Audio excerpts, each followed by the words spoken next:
Ended up winning the game against the Red Sox here on Thursday night. You see the very respectable record, 8-2, the 115 innings, the 256 batting average against. Nice strikeout ratio, 115, 102 strikeouts. Let's take a look at the New York Yankees pitching scout report, brought to you by Capital One. What's in your wallet? Unlucky 7. We mentioned about that last start. He went 5 innings in the 7 walks, so we're looking for command issues early on and keep their distance. Well, you know, with the Yankees having a 5.5 game lead on the Red Sox, maybe Joe Girardi will have opportunities to have Jabba maybe skip a day or have a day off or skip a start here and there. He's got the 115 innings. There may be an innings issue in September. And breakaway, well, he's 8-0 career-wise with a 175 record after the All-Star break, and that ties Pat Darcy of the Reds for having the most career post-All-Star break wins without a defeat. Al, what is it in your wallet? Wow. Since you asked everybody, Paul wanted to know. Well, Laura's too fat. I think I went to the ATM not too long ago. Anyway, we are ready for baseball here at Yankee Stadium. Digging in is Marco Scudero. Yankees lost last night 5-4. They've won 7 of their last 8 games. So Scudero is off to a really good season. And he's going to be a free agent at the end of the year, just at the right time. He digs in. Jabba Chamberlain is ready, and let's do it here in the Bronx as Chamberlain deals a fastball strike, and we are underway.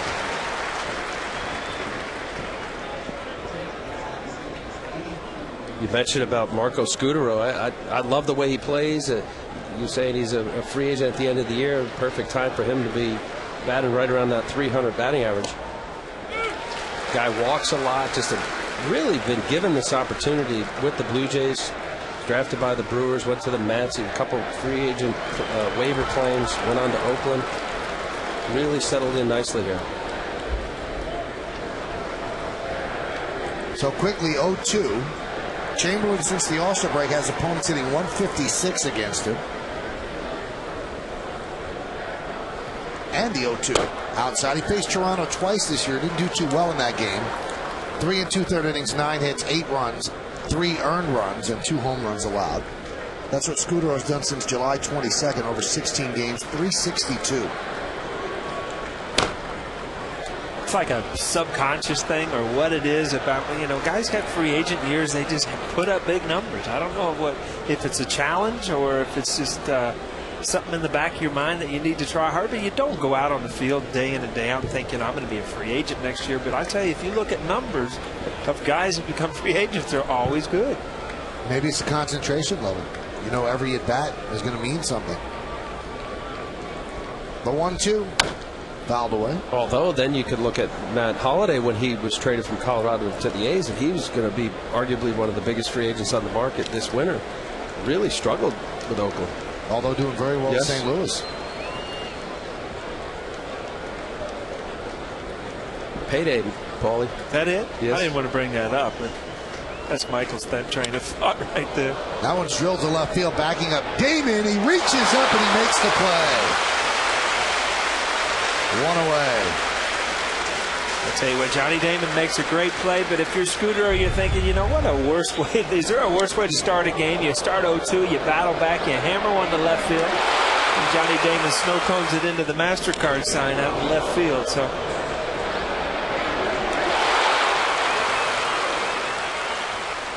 the good thing there is Johnny Damon got his body in a position where being a left-hander, you know, he got full extension there, came up with the ball. Aaron Hill fouls it back. Play, we've talked about how easy it looks in slow motion, but you see that glove, he hit the end of it, just barely kind of snow coned it, but it's in Michael's book over here as an F7 at this point. That's right. It could have been a double. Good breaking ball, moving away from the swing, and the count 0-2. What's it in your book? I'm chapped right now because I'm 0 for 1 and he made a great play. Like I said, you always want to get off to a good start. Jabba get off to a good start there with a good slider on the outside corner. And the 0-2. Rounded to short. Jeter's right there. 2 away. New York Yankees baseball is broadcast in Spanish. It's available by hitting the SAP button on your television. SAP is brought to you by Toyota, a smart way to keep moving forward. Probably gets 2 quick outs. Always a good sign for him to get through this first inning without burning a lot of pitches. It almost sets up his outing where he can start going after guys, if he needs to, for strikeouts later. Save some of those bullets. Here's Adam Lind. Off-speed pitch for a strike. Well, in the first inning, he's been a bugaboo for Java this year. He's given up 13 runs in the 20 and a third innings he's started. Over a 5 ERA, first inning ERA.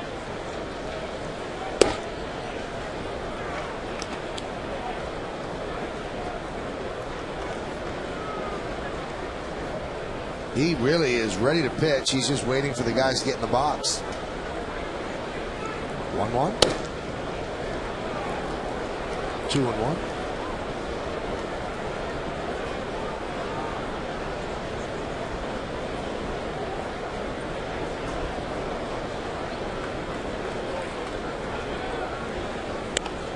Joe Girardi getting tight with his pitchers there.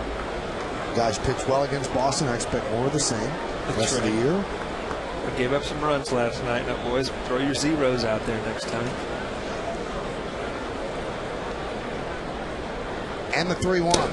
Strike. 3-2. Tonight's closed captioning is brought to you by your local Lexus dealers.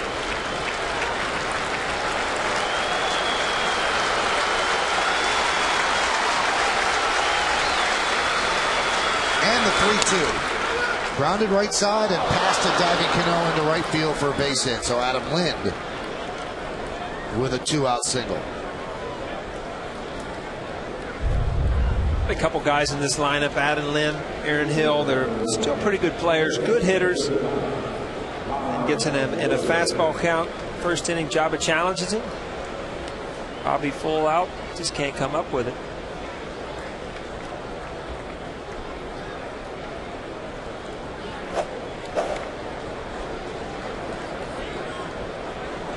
Got to bring up Overbay. His home run, the difference in yesterday's game, broke a 4-4 tie, and that's the way it ended, 5-4. Pitch outside. Once in a while, you see one of those home runs that kind of, you kind of raise your eyebrows and go, wow, that guy's got big pop. And yesterday was one of those home runs. Overbay hit the back wall, the sharper image sign out there, which I haven't seen hit in batting practice or a game yet. So. There's a strike. And that's something that's missing from Overbay's game this year is the home run. See, that's over the bullpen off the sign. Now, that used to kind of raise your attention as a pitcher when, I mean, you're going to give up home runs, but, when it's in the first row, did it make a difference with the guy hitting 500 feet? Oh, wow. I'd rather give up 500 footers. Really? Oh, absolutely. Proud about those? Yeah. So, there was nothing about it. You knew it was a home run. The little wall burner, right, just barely going over. That's the... So you'd rather get blown out 15-0 than lose 2-1? No, I'd rather give up a home run middle of the bleachers than just one going over the wall. Right. I'd rather give up a rocket single than a broken bat single. Those hard throwers feel like they were part of that distance. No, just then it wasn't a cheapie. It was a mistake. I guarantee it was a mistake to hit it that far. And they deserved it. 2-1. Fouled away. What felt better, a line drive out that Johnny Damon just grabbed, or a broken bat single? Well, it looks better on the baseball card. You'll broken bat single, yeah. Nobody wants to hear how many that you hit hard and got caught, believe me.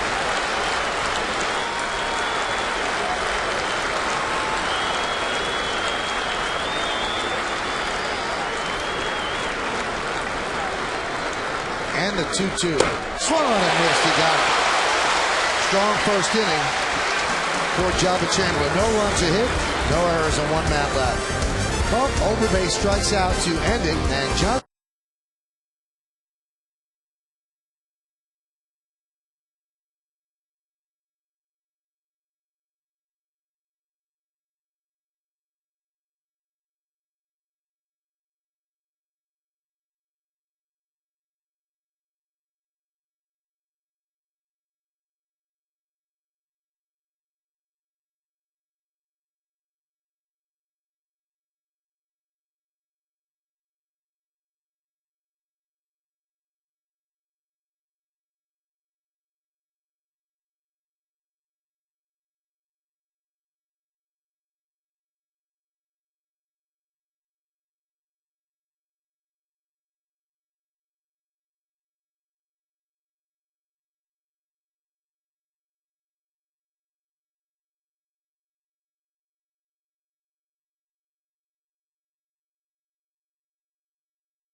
Hideki Matsui is going to DH. He'll bat the number 5 hole. Batting 6th and catching Jorge Posada. Robinson Cano has an 8-game hitting streak. During this time, he's hitting .429. The second baseman will bat 7. Batting 8th and playing right field, Eric Hinsky, and Melky Cabrera will play center field. He's going to bat 9. And on the mound, the right-hander Scott Richmond. See his record: 17 games, 6-6, very respectable. From Vancouver, British Columbia, let's take a look at the Toronto Blue Jays pitcher scatter report, brought to you by your local Nissan dealer. Dock worker. He was a dock worker in Vancouver after high school for 3 years. Played with Ryan Dempster, Justin Morneau, Jeff Francis. A few guys came out of there, signed out of the independent league. Not right. He's allowed 12 home runs to left-handed batters, 4th most among American League pitchers. He finished healthy. He was missed the month of July with right shoulder tendonitis. Coming off his last start against Oakland, didn't do very well. Derek Jeter starts off the inning with a single. Extends his hitting streak to 7 straight. He had 3 hits yesterday and picks up a leadoff single here in the first. You see Jeet, he comes off the bench swinging, which he usually does. Fastball the way, centers it, keeps it up the middle. Jeet is a leadoff hitter. You know, you want leadoff hitters to see a lot of pitches, but I mean, you don't want to take him away from what he does best, and that's being an aggressive hitter. I mean, he's not afraid to go up, swing at the first pitch, get things going, and if he doesn't get into that pull mode where he uses the whole field, I mean, why do you need to take a bunch of pitches? He'll spray the ball all over. Johnny Damon rips one foul. Damon's done the last 10 games, 349, 4 homers, 8 ribbies. Pinch hit yesterday and grounded softly to first base. Pinch hitting in the 8th inning for Jerry Hairston Jr.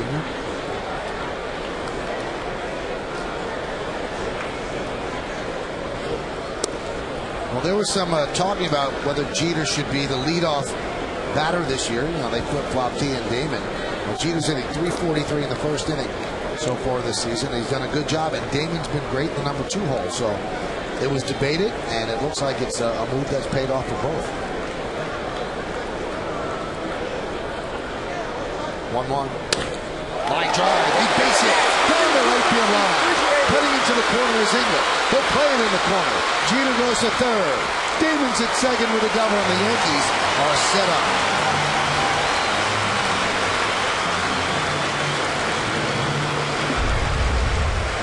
Again, Mitch Richmond Richmond gets out of the bullpen, doesn't know what kind of stuff he has. Jeet lines one up the middle. Johnny Damon lines one down the right field line. All of a sudden, there's pressure. It's their first inning. Your feet aren't even on the ground yet.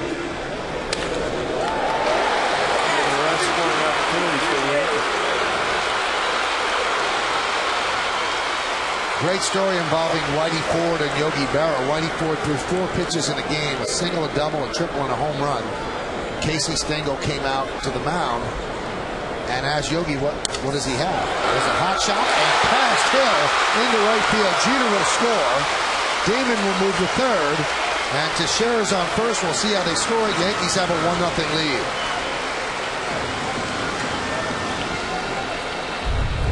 Well, this is a hot smash right here. Paul mentioned they're jumping early, not just fastballs. That's another slider. That just ate up Aaron Hill.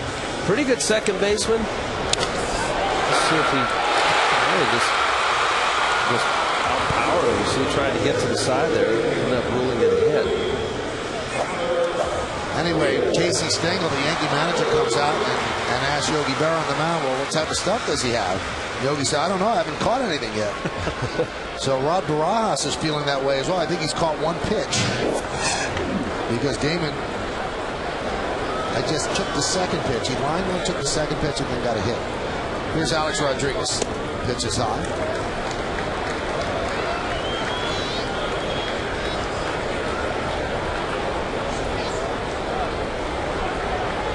Similar approach last night with Mark Zepchinski, the Blue Jays starting pitcher, the rookie. Started out quickly, down 1-0 with Derek Jeter's home run. There's a strike. And Paul, is that part of the scout report that goes into Kevin Long and knowing the pitcher as to whether there's strikes and overpowering? You want to work them? Is this certain pitchers will get ahead, not lay pitches in there, but is that part of the element as to whether you be more aggressive or stay in your game? Absolutely. I mean, if you've got a guy who's around the plate, you're going to go up aggressively. If you got a guy that walks a lot, obviously you'll sit back and then let him dig a big enough hole for himself. So, a veteran team, I think it's very important for teams to come in here and throw strikes. I mean, if you try to pitch around guys in the Yankee lineup, you're just going to continually be in bad counts and walk people until they put up big numbers.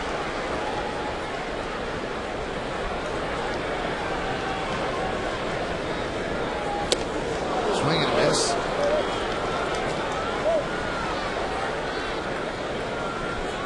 You just impressed me, Al, because I thought that after Zipchinski left the mound yesterday, you wouldn't say his name again all year. I was about the same thing. To throw that out on the night after? Yeah, didn't have to.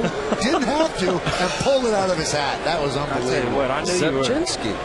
Yeah, whatever.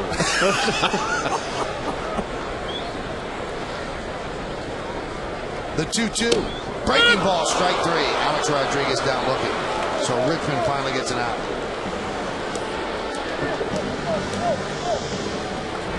The Alex Rodriguez, after Richmond's given up a few hits, he gets up, gets behind, but there he comes back with a slider. Well, fastballs in. That's the pitch Alex could have handled. All of a sudden, got a little big bit. I mean, I don't know if he's throwing two depths to that slider, but that kind of almost was a curveball there, right on the outside corner. That was a curveball. That was his first curveball of the night, and it's a very good one. See the 12 to 6, the rotation from the 12 o'clock hand down to 6 o'clock. See the release on that pitch. He had his throw that knuckle curve. If we can see that again, you'll see that's almost a la Mike Mussina back in the day. And I think Burnett actually throws his curveball that way. Spike curveball. Matsui swings and misses. And you can't see this as a hitter very often, but you'll see right that knuckle up on the ball. Allows that pitcher to really pull the seam down. Get that good breaker.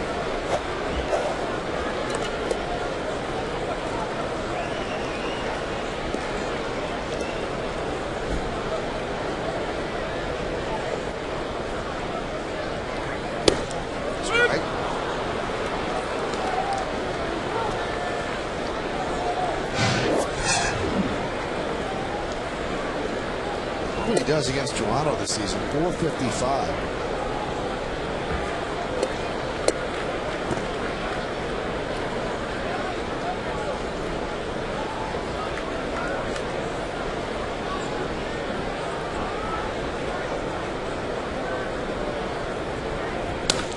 Rip foul.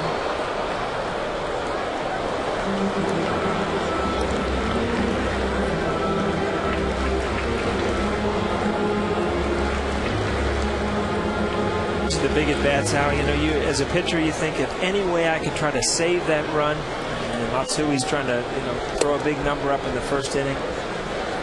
Definitely a pitch that you try to get a strikeout with a man on third base, try to keep the ball in the infield.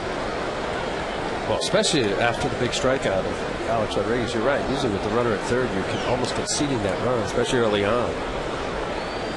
Swing and a miss. Gets Matsui for the second out. That's the same pitch that Alex Rodriguez got locked up on. See that great rotation, ended up being hitting the backside of the plate. Nice play by Barajas. See his index finger be slightly up, not as much as Mike Mussina or AJ Burnett, but it enables him to get on top of that ball and just basically spike it right in the dirt. The pitcher's ahead 0-2, 1-2. That's generally what pitchers try to do, to expand breaking balls in the dirt or elevate with a high fastball. What's funny is he came out in the first inning and was throwing a lot of fastballs and a couple sliders and had some balls hit hard, and all of a sudden it seems like he's found that curveball. He's got two big strikeouts with it. Here's Jorge Posada, 7 for his last 18, 8 for his last 20, hitting 280 overall. Still runners on the corners, now 2 outs. Yankees lead 1-0. And that one is driven deep to right center field. Giving chase England. That ball's going to be off the wall. Scoring is Damon. Teixeira rounds third. Here comes Teixeira. Here's the throw. He's out. Boy, they waved him. And the cutoff man had the ball when I'd say Teixeira hit third base. He was out by about 30 feet. But Posada gets an RBI. The Yankees have a 2-0 lead. And well executed, Hill turns and fires to Barajas, and Teixeira is a dead duck. 2-0.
On Russ, brought to you by Toyota. Do you think there will ever be another larger-than-life living legend of baseball like Babe Ruth? What do you think? Go to my9tv.com to blog or email us a video with your thoughts. It's Take on Russ, brought to you by Toyota, a smart way to keep moving forward. That was scored a double for Posada, an RBI, and Teixeira's out 8-4-2. Robbie Thompson, the Yankee third base coach, is a gambler, and he does send people, but that didn't even seem like a gamble. That seemed ill-advised because he was out by so much. Well, and also, too, you have Scott Richmond, their pitcher, that's scrambling early on. And I always thought that was a big helpful scenario where you give it up, especially you are able to walk off the field as a pitcher on a rocket off the right center field wall.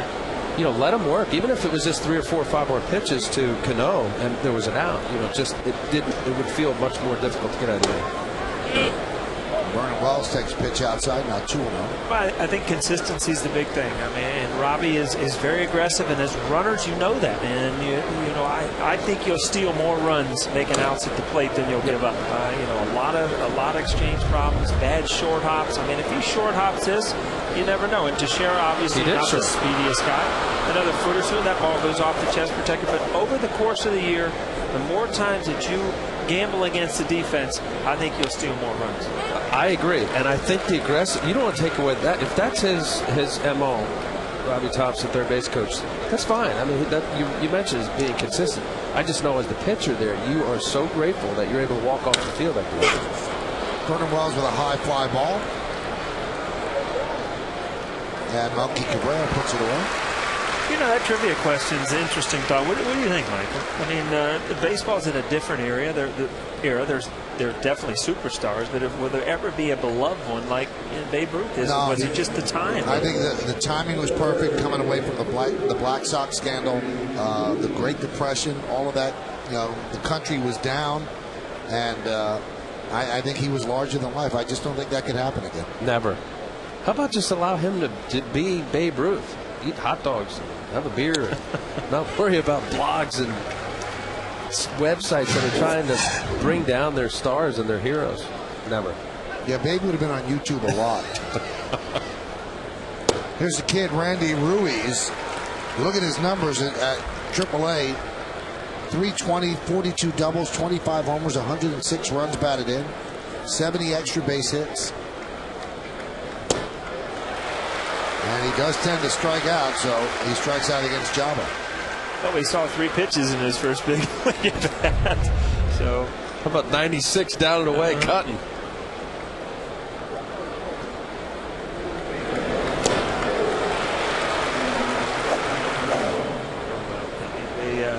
There's always that anxious moment to get up there and make things happen. And again, you have to go back to swinging at strikes first. Then you got to try to get a little bit of matchup where Java's not throwing 96 on the outside corner.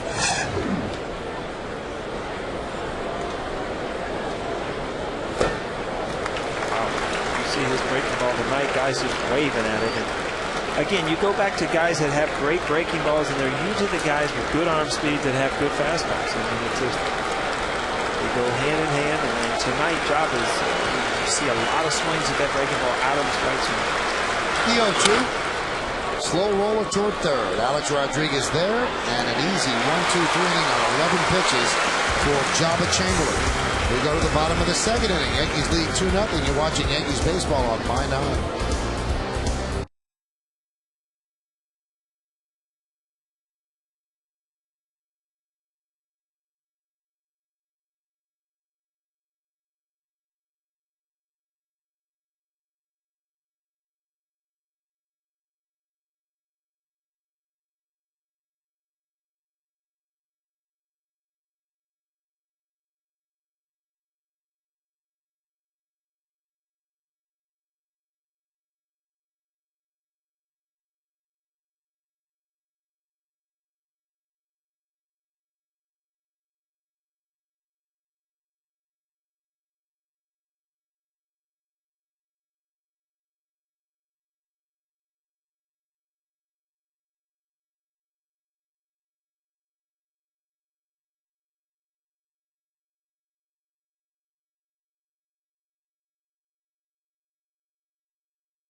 Cafe coffees made with fresh ground espresso now at McDonald's. Nice smile here at the ballpark. Lot to smile about lately if you're a Yankee fan. Winning 7 out of 8 in first place. There's Robinson Cano with the Yankees up 2-0 as we go to the bottom of the second. Cano has an 8-game hitting streak. And there's a strike.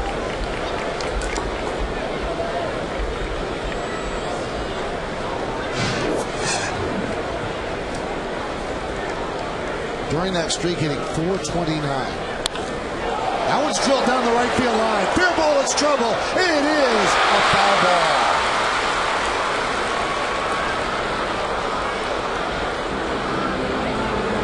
When a hitter hits a ball like that and it goes foul, you think that's my chance. You know, that's about as well as I'm going to hit it. You know what? It is a natural thing to think, you know, you get 1 or 2 pitches at bat, and I just missed one. I drilled it down the line. And I tell you, you just hold your breath as soon as you hit that ball because you know it's going to be close.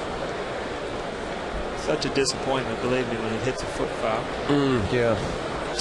I feel for you. Feel my pain, huh? No, I'll tell you, Michael, as a pitcher, you're saying, okay, I didn't see the location there, but if it was a mistake, you would feel like, okay, I'm gonna make a better pitch here. I got lucky there. And the 0-2 foul ball. Showed those numbers on Robinson Cano last night was a perfect example. Here's the location on the slider coming in. Oh, pretty good pitch. For Robbie to keep that close to being fair, he's got to pull his hands in and then drive the ball. You see that angle he ran out of the box? That's what you do as a hitter to try to steer that thing foul. You try to, I know it doesn't help, but you try to run at an angle to steer it foul. Now this one he steers fair. Another one right down the line, and Cano will get himself a double, and he has a 9-game hitting streak. He is on fire right now. I'll tell you what, if you've watched the games lately, Michael and I, we were talking about it last night on how you just feel that this guy could be a 340, 350 hitter. I mean, he can do so many things, and he fought off some tough pitches. This is a good pitch. 2 strikes right in on his hands. But he stays close, and he's quick enough to keep the ball fair. Didn't hook that one foul. Just does so many things well as a hitter that it's hard to think of a consistent way to get him out. Coverage. This happened last night where he pulled the ball on the inside part of the plate, ended up hitting a home run. Then his next at bat, they went away, and he drove the ball to left field. That's why we just showed those numbers earlier, how hot he's been. What's this? Oh, balk. A balk.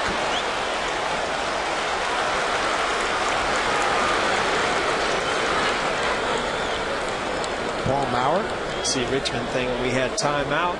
Umpire said we didn't have timeout.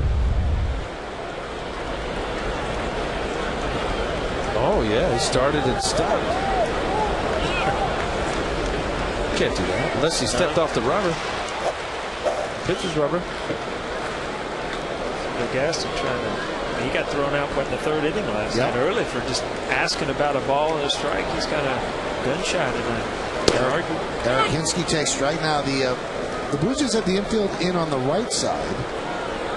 They have the 3rd baseman in, and Scudero was kind of halfway, hedging his bet.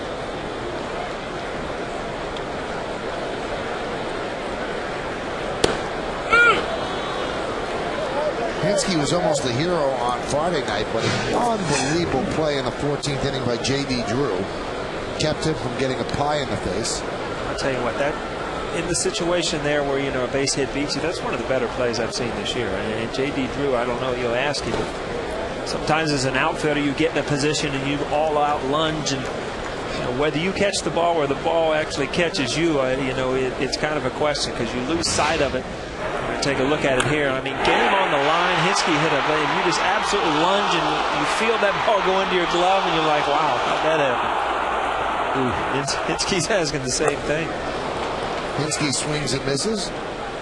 And you know what Hinske's big problem was with that? He said, listen, guy made a great play. He goes, but why was he playing so deep? Oh. He said the winning run is on second base. Why would you be that deep? He didn't understand. Wow, he's a big guy that drives the ball. So as a right fielder, you got to figure that, you know, you give yourself a chance. Left-handed, got to play a little bit deeper. But I tell you, Richmond so far. Speaking of the Red Sox, Tigers jump out to a 3-0 lead. Now here's Melky Cabrera. It's his birthday today. 25 years old. Pitch is high. Weird thing that Melky seems like he's been here forever, and he's just 25 years old. Seems real young now. 25? 35 seems real young. The 1-0. High fly ball center field. Cano's going to tag. Wells in position, makes the catch. Here's the throw. Not in time. Cano scores sac fly for Cabrera on his birthday. Yankees have a 3-0 lead. Simple things. If you're Richmond, I mean, you get the good strikeout, but then, you know, you step off, you balk, you get a guy to third base, and, you know, it ends up costing you a run. Yeah. You know, he's had more success with that curveball for strikeouts. You know, if you got to pitch up in the zone, as hitters will do with the man on third base. Anything up in the zone is a good pitch to swing at with a man on third base. It allows you to fly out, drive that run in. Well, pitcher's more than just a guy who's standing on the middle of the ground there and throwing the ball. Last night we saw it with Sergio Mitre. Had an opportunity to get out of the inning. Threw the ball away from Robinson Cano. Cost him a couple runs, an unearned run.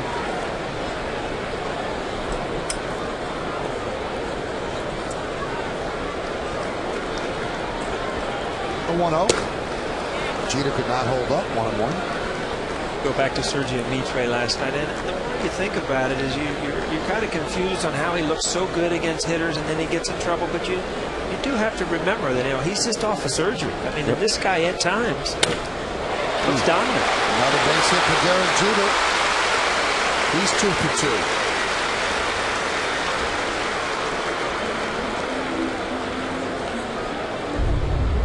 And Jeets seems to be getting on one of those rolls where he covers that ball away, looks away, looks up the middle, and that's when he's at his best.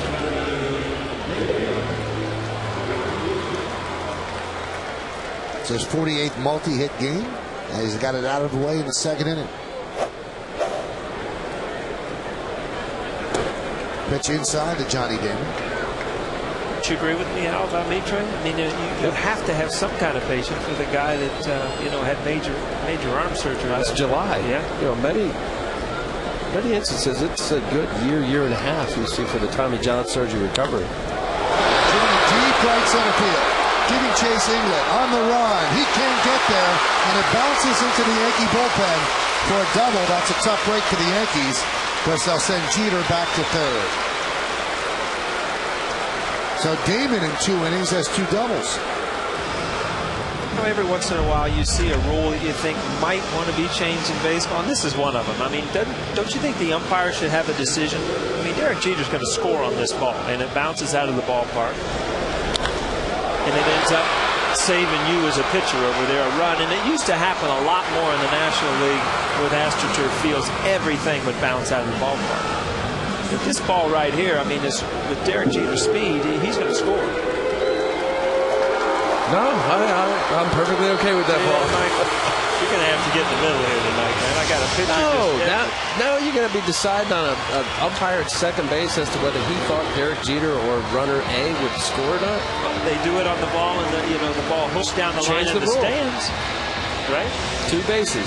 Yeah, but that I understand, because if somebody reaches over, then that's an unfair disadvantage. But the ballpark plays it into a double. I'm sorry, Paul, I have to agree with that. It's 2-1 here. I need some numbers for some people to help me. Where's Flash and Coney? Maybe go back. No, Coney won't. Oh, that's right. You got to bring a hitter in here. Well, Brett Arnsberg has a discussion with Scott Richmond. Goes back to the dugout. Here's Mark Teixeira, picked up an RBI single in the first inning. The Yankees are up 3-0. Blocked there by Barajas.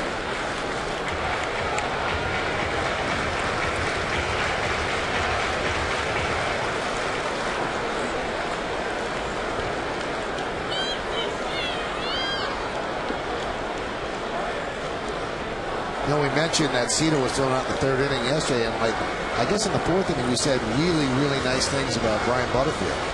And I got a text from him this morning. He was watching the replay of the game. He goes, "What do I owe you guys?" You know, the funny thing is, I walked out on the field today, and Charlie Wansowitz comes up. He said, "I got to appreciate it because I was there. I remember that." And it was, those are just fun old memories. Charlie obviously was talking about when Brian ran through the Boston clubhouse with a Patriot helmet on and jock strap. And not much else. Right. Yeah, let's leave it there. This is television. You can We don't have to paint pictures, right? Butter said his sister called in the morning, was watching the game, and she was laughing. He's laughing, see? He's got a bug in his ear. Great guy. Was he in the system when you came up through the system? My first year with the Oneonta Yankees, he was one of the coaches. J.P. Ricciardi was one of the coaches. 2-1 to Teixeira. Outside, 3-1 on deck is Alex Rodriguez. J.P. Ricciardi, the general manager for the Toronto Blue Jays.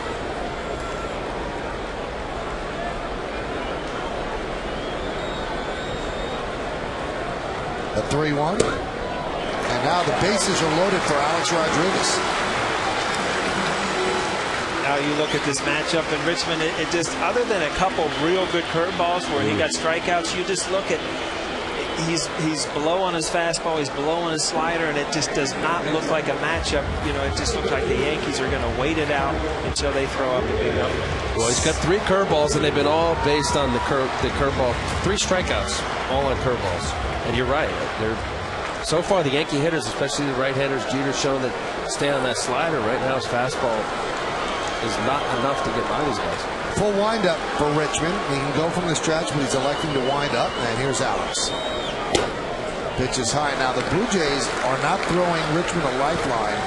They have no one up in their bullpen. And you can see Brad Orangeburger's little chap yelling out to the mound. As Richmond is certainly not executing his pitches. 3-0. Yankees threatening to open this up right here in the second. Richmond deals.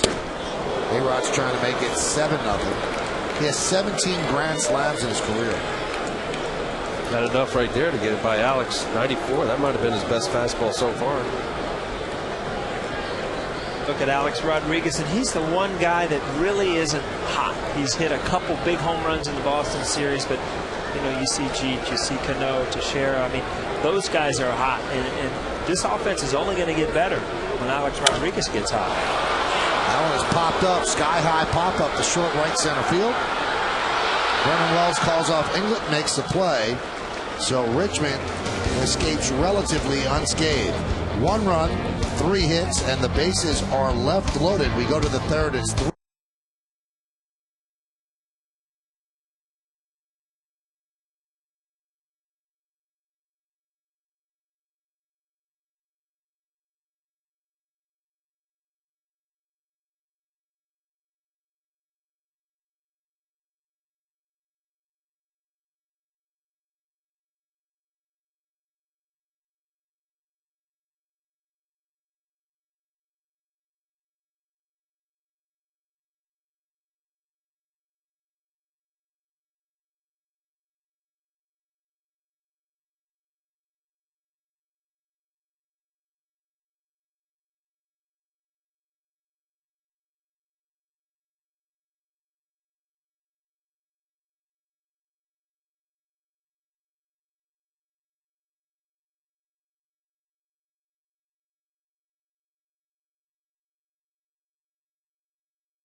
Yankees baseball on My 9 is brought to you in part by Acura. Acura Advance.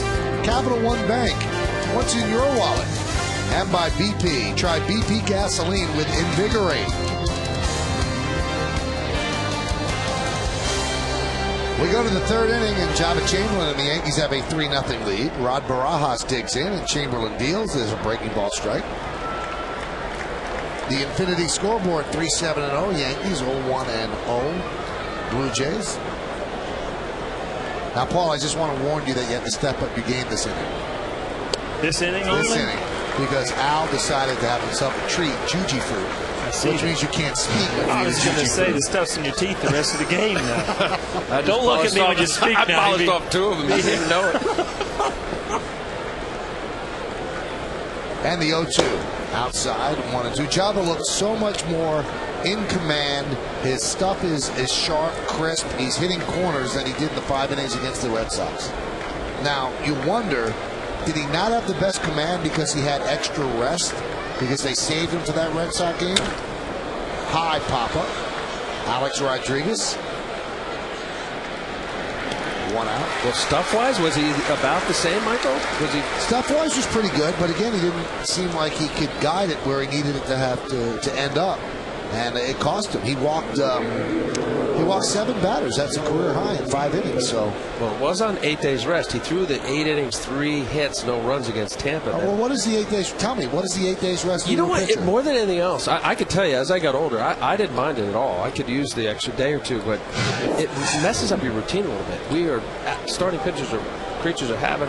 Everyday players are. Michael, we're weird. We're just a little weird. But go ahead with your story. No, I put a little asterisk, right? Go ahead, finish your story. All right. You can put the little weird thing somewhere in there, but it's routine, and you have to have a routine. To be consistent on the mound, you have to have a consistent routine in between your starts. So if you know you're going to have 8 days rest, what do you do then? You would get a couple extra cardio days. What I would do, I would get 2 side days. And he did. Yeah. So, but it's different from your routine. And if you're locked in as he was after the All-Star break, it could have altered a little bit. So your point, I think, is well taken. That maybe that had something to do with it. Also, feeling stronger doesn't always equate with added velocity. Normally does, but and if you told me that his stuff, because I didn't do the game, he had greater velocity, well then he was overthrown. I don't think he had greater velocity. He had decent stuff. Okay. It wasn't a drop in velocity. It was about, right, Paul, 93, yeah, but 94? you can tell even before the 5th inning, before the big, the long wait, it was a struggle for him. It just wasn't one of those nights out that you went out with your great stuff and everything worked well. Tonight, I think he's following in the footsteps of the guys that he's trying to emulate, and Pettit, Burnett. That, threw up zeros. CC Sabathia had great starts, and as a pitcher, you want to hold up your end of the bargain, and I think tonight's the night that he's going to try to do that. Take a look at the out-of-town scoreboard, brought to you by your Tri-State Ford dealers. We'll take a look at the American League first. Baltimore 1-0 over Oakland, bottom of the 3rd. Texas and Cleveland, no score, top of the 3rd. Detroit 3-0 over Boston, bottom of the 2nd. Tampa Bay and the Angels a little bit later on. Washington and Atlanta 1-1, top of the 3rd. Houston 1-0 over Florida, bottom of the 3rd. Philadelphia at the Cubs 8:05, and the Mets at Arizona 9:40. And the pitch is high. Part of the command, Michael, of the first 8 batters. Joe Inglet was his first batter. He got behind, ultimately walking him there, but he threw first pitch strikes. Of the first pitch strikes, 4 of them were fastballs, 2 were sliders, and 2 were curves. Get that combination of getting ahead, strike 1, but not only just pounding the strike zone with his fastball, he was able to do it with all his pitches up until Joe Inglet's walk.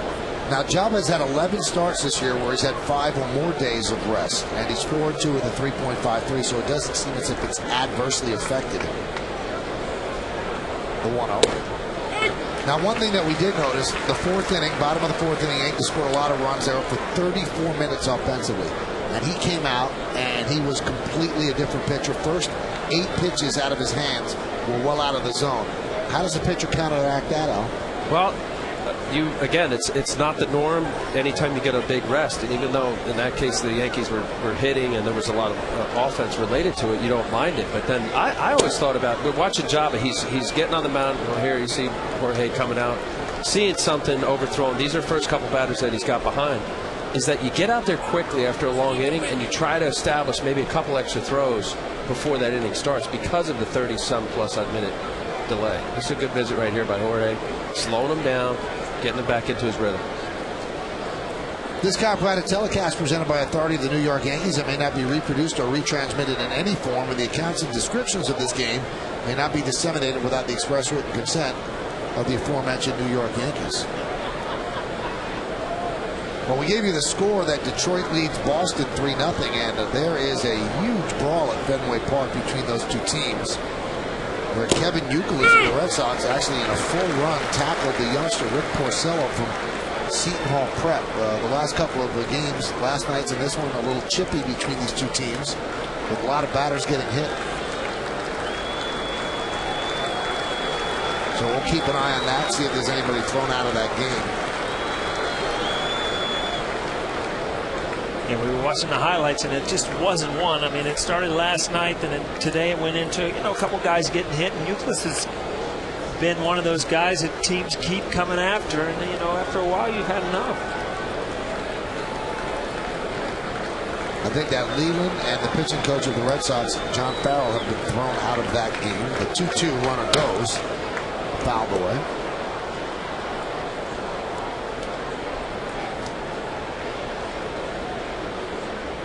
And from what we saw of highlights, that wasn't your typical baseball brawl. I mean, Youkilis really tore into Porcello, and they kind of rolling around on the ground. It's kind of almost like a wrestling takedown.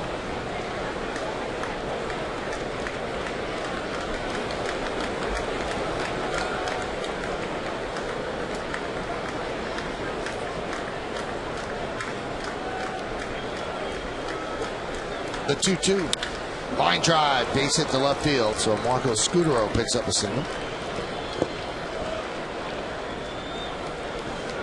Hey, tomorrow on the Yes Network, the Yankees close out this series with the Blue Jays. Now coverage will start at 12:30 with the Tri-State Ford pregame. Then after the postgame, don't miss Yankees on Deck for a personal tour of Robinson Cano's hometown. It all starts tomorrow at 12:30, only on Yes.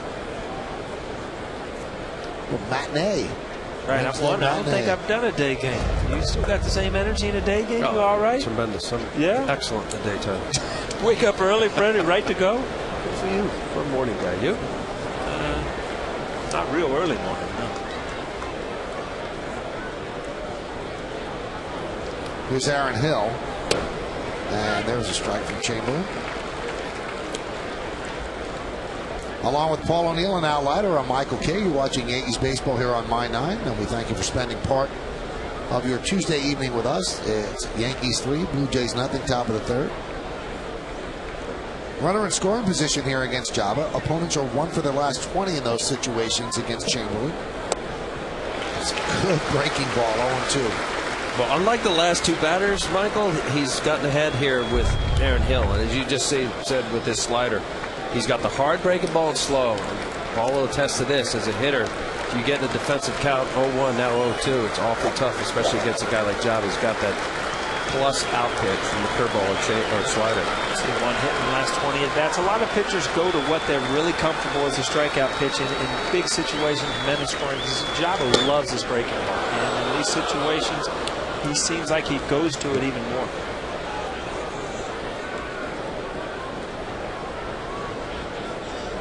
Now, Aaron Hill's a little different hitter. He's very similar as a two-strike approach. Your typical two-hole hitter, shorten everything up, and now look to go right center field.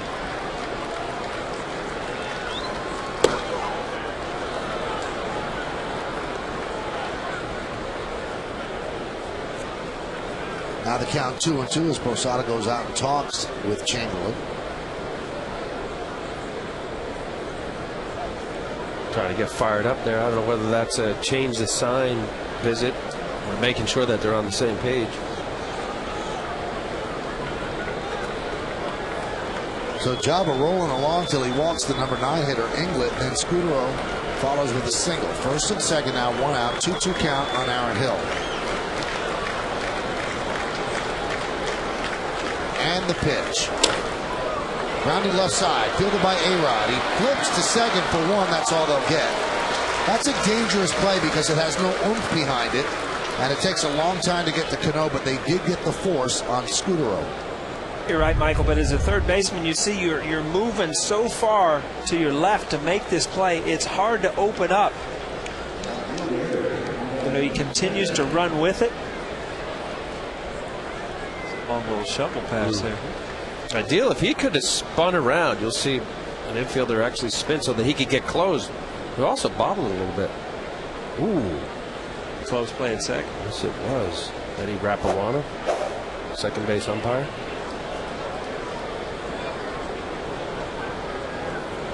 Here's Adam Lind, a very dangerous hitter.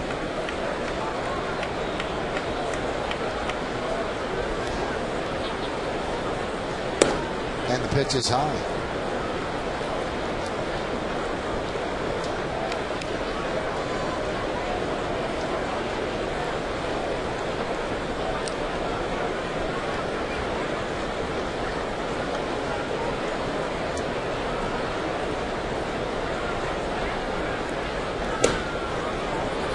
Count 2-0. Job wants to do baseball.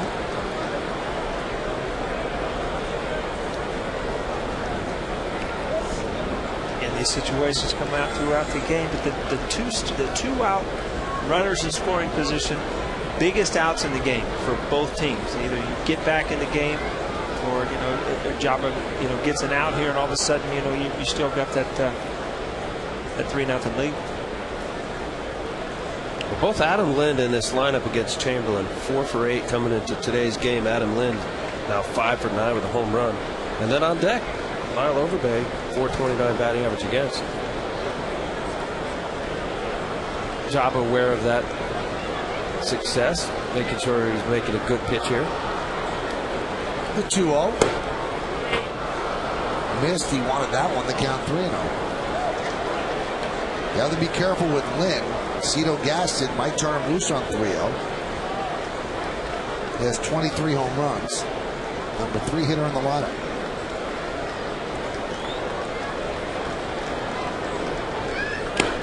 And he walked him on 4 pitches, and the bases are loaded. So Jabba looking so good over the first 2, now laboring. And Dave Island wants to do some reading. Monday nights this fall, they take down the worst criminals to hit New York City. It would be a crime to miss back-to-back episodes of Law and Order. Criminal Intent is one of TV's best dramas. Monday nights at 8 p.m. this fall on My 9. Hear that music that went along with your read there? It's pretty good. I like that. Maybe set the scene for you. Yeah. Here's Lyle Overbay with a strikeout. 55 pitches for Chamberlain. And he throws a breaking ball, lays it right in there. First pitch strike. Overbay struck out in the first. You see England at third, Aaron Hill at second, and Adam Lind is at first. Those are the tying runs on base. Yankees are leading 3-0.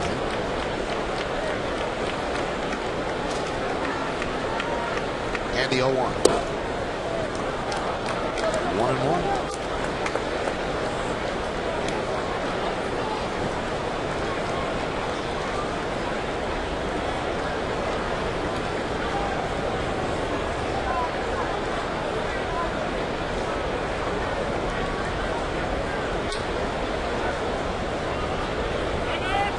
Time is called.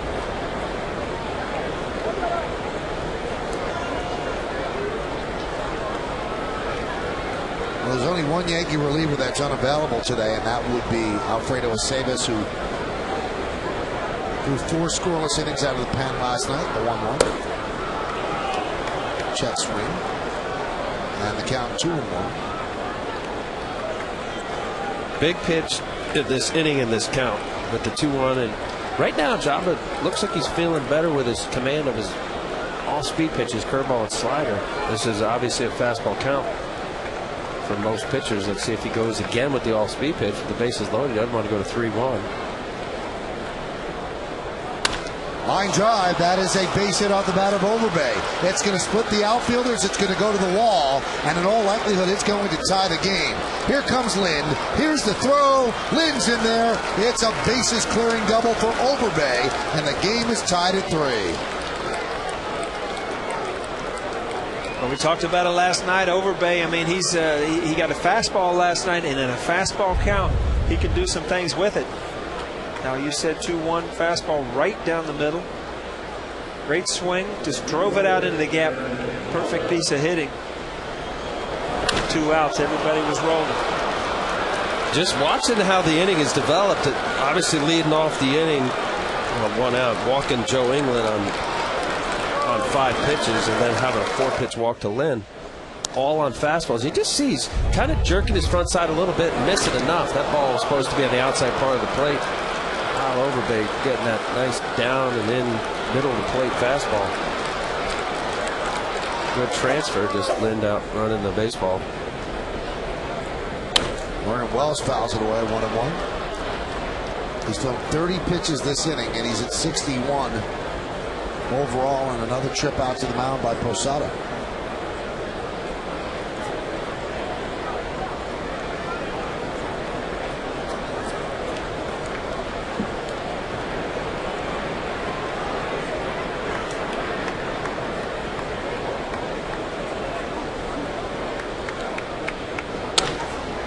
Ground ball is short. Jeter charges, and he guts Wells for the final out of the third. But Java Chamberlain gives the lead back. They score 3 runs on 2 hits and 1 man left. We played 2.5.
Yankees, they were going to break it open in the second, but with the bases loaded, Alex Rodriguez, high pop up to right center field, caught by Vernon Wells, and then the Blue Jays answer with 3 in the top of the third.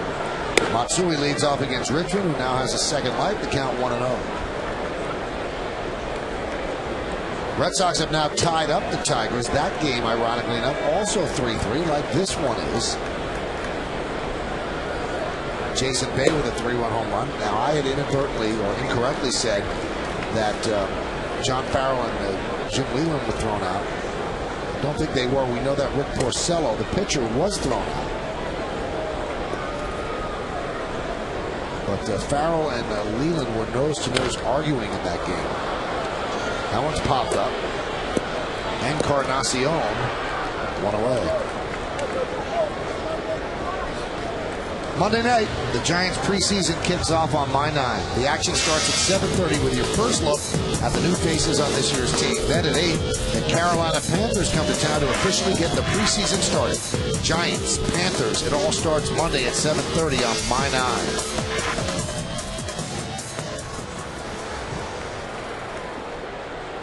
Nice beat up Giants hat. Old school NY.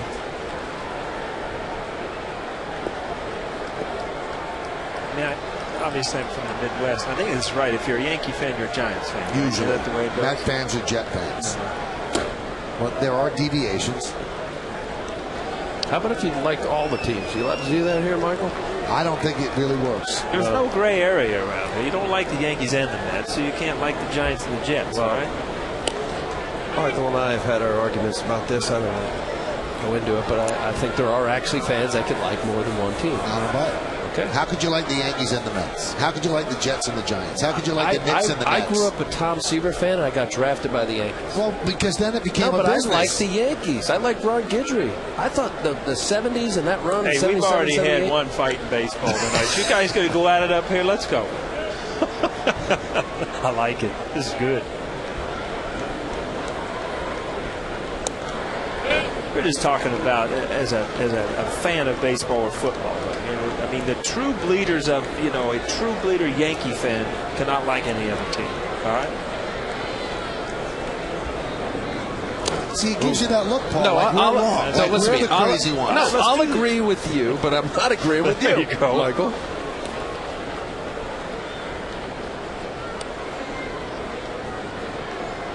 You mean to tell me that this year, okay, it looks like if everything continues to go well, the Yankees are going to make the playoffs. And if everything continues to go the way it's going, the Mets are not going to make the playoffs. You mean to tell me that Met fans are going to be rooting for the Yankees in October? You mean to tell me that? If I were 9 or 10 or 11 or 12 years old in that little window, yeah, I could do that. I don't know about as an adult. That's weak. Fan of the sport. 3-2. Swung on and missed, and Posada down on strikes.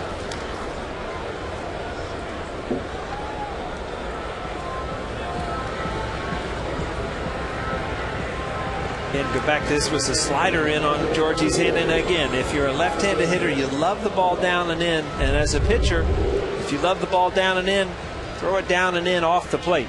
And then it ended up out of the zone, and that's a good pitch from the righty.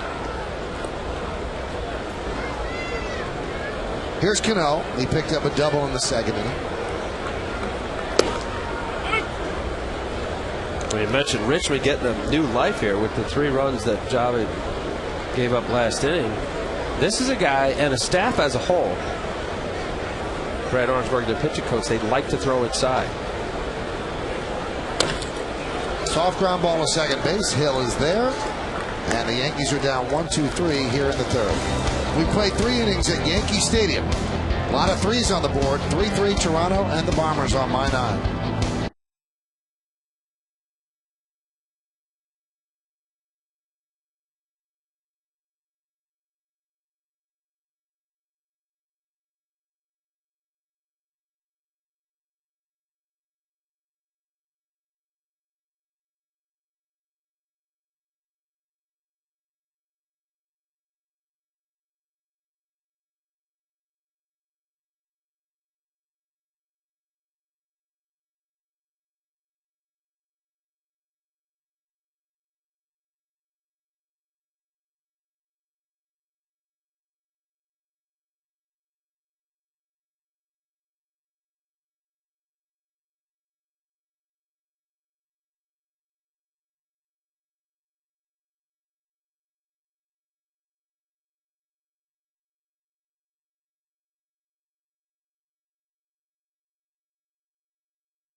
It's time for the Jeep trivia question. Jeep, turn your clunker into cash towards a new Jeep vehicle. See your participating Jeep dealer on the double for details. Derek Jeter has 255 career hits against the Blue Jays, second most all time. Which player is first? We'll find out in the bottom of the 4th inning. Could it be you, Paul? No, I didn't hit well in Skyville. I had that face out lighter in his heyday. Didn't like that. I need a home run off me. One, you got to give me a hit once in a while just to keep me in the lineup when you need an out. Right.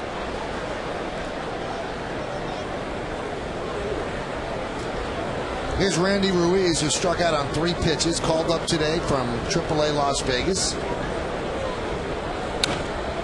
And foul ball.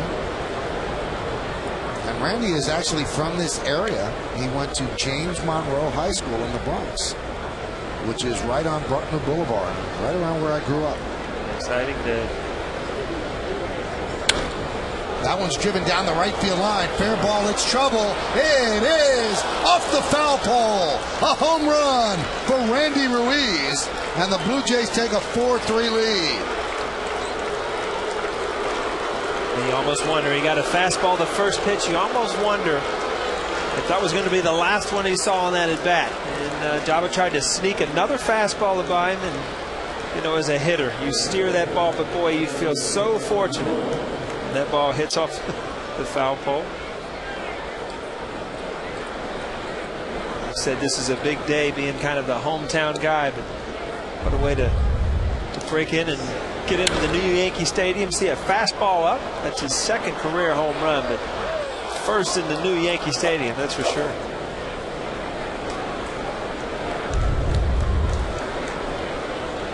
Cat slicing, and hit off the screen. Java throws the head back. Encarnacion swings and misses, 2-1.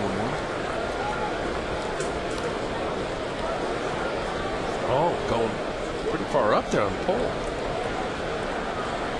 Saw those numbers he threw in AAA. I mean, power wasn't one of his weaknesses. So,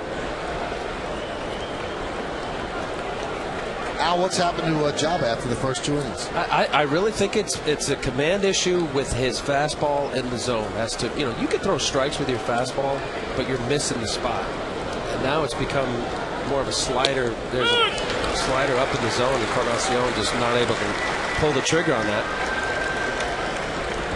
Watch this pitch here. Even 2 strikes. I mean, he's got that kind of arm speed where the ball just ends up.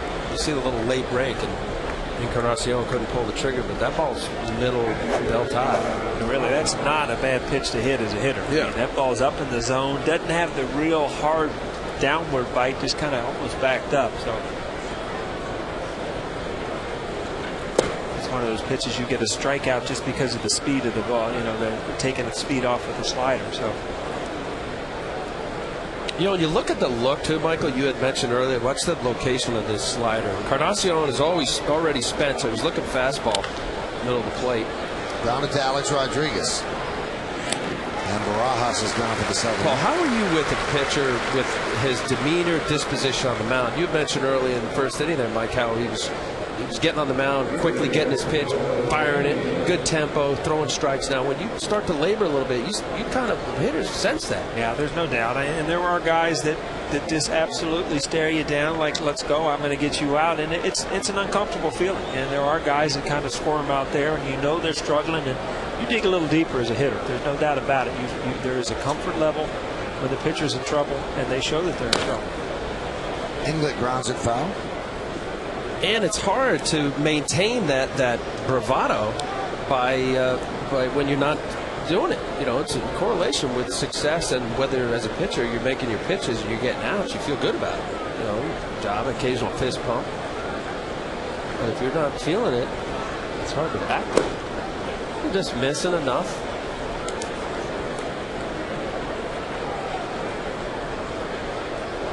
Or you just back off, and you just got plenty of stuff, certainly. And it's about trusting your stuff, throwing it in there. See now, back-to-back breaking balls, he missed. That's okay. Instead of giving up on it after the previous one in the dirt. Fastball. Count 2-2.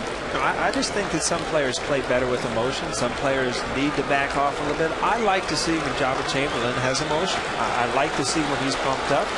I like to see it when Georgie runs out there and gets in his face, and I think that helps him. And there's no doubt about his stuff. It's just day in and day out the consistency of him doing what he needs to do. He strikes out on the breaking ball, but the Blue Jays take the lead. Randy Ruiz, the kid from James Monroe High School in the Bronx, hit a home run that way off the foul pole. The end of 3.5. It's 4-3 Jays.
Find out after the pitch as Hinsky fouls it off. And the answer is Robin Yount, 263.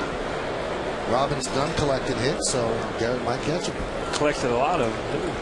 Collected his way right to the Hall of Fame.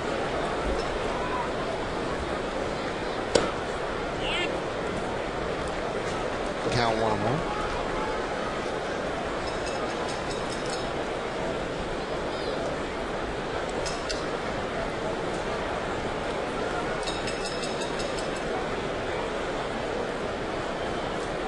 Was he the first guy ever faced in the big leagues? Paul Mahler. Paul Mahler. Yes. And then Yount was later on in the inning. Probably third or fourth, or maybe third. And you struck him out, didn't you? Yes. Yeah. My first 6 outs. I like it. Nothing wrong with that. Young fella throwing about 100. You know the guys of that celebrity. Definitely went around. This is a weird at bat. At Hinsky, you see during batting practice, I mean, he was a former Blue Jay, still knows a lot of the players. This is strange, and you changed teams a few times. When you go back, it's strange to play against guys that you used to root for and be on the same team with. Well, but rookie of the year, with the Blue Jays, and he's been with a couple other clubs. But yeah, you're right. I mean, you play long enough, you're gonna have friends pretty much everywhere, or teammates, especially obviously if you played more than one team. And nowadays, that's all you see. Most guys. If you think the biggest change and the biggest change in my mind in baseball these days is everybody changing teams. And in the old days, guys played with the same organization their whole career. Hinsky strikes out for the second time on similar pitches than what he struck out on in the second inning, so he's 0 for 2.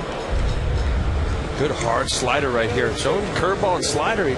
Richmond kind of new life after getting this 1-run lead out of his hand. Now the slider's a little different. It's going to be more of a tighter spin and more from like the 2 o'clock to 7 o'clock angle.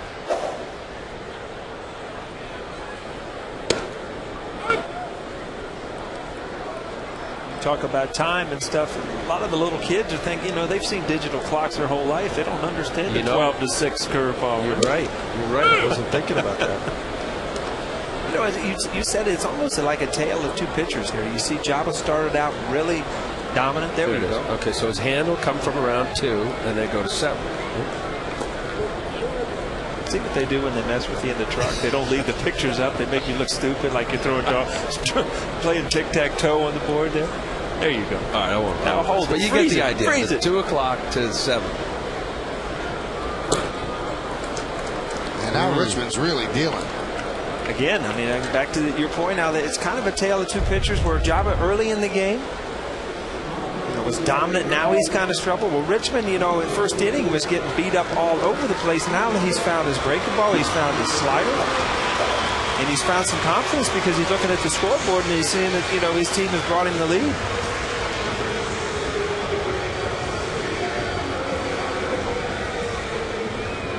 Back to the top of the lineup, and Derek Jeter. 2 for 2.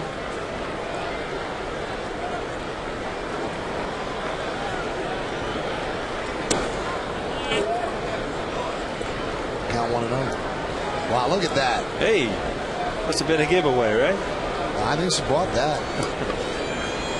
You keep paying these people coming to the ballpark at that. It must be costly. Fought the other way, and if it's a fair ball, he's 3 for 3. No, but it's a foul ball. I've always wondered what that felt like.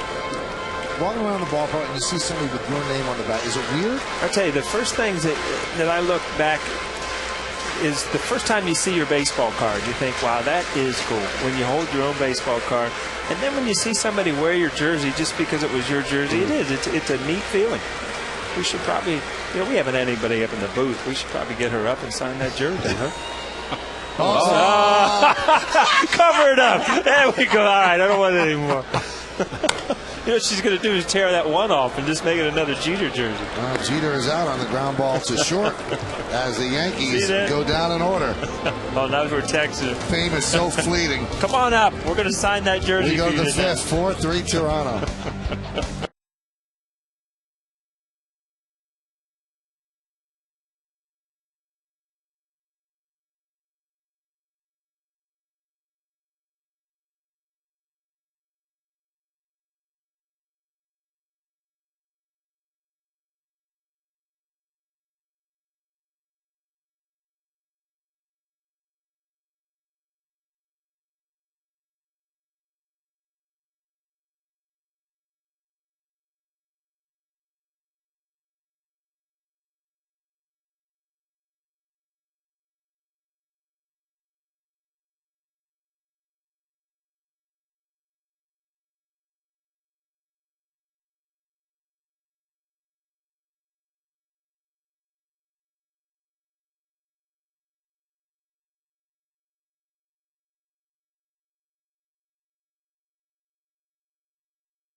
Authenticity. For more information and to purchase original Yankee Stadium seats and other memorabilia, visit Yankees.com today and click the Shop tab.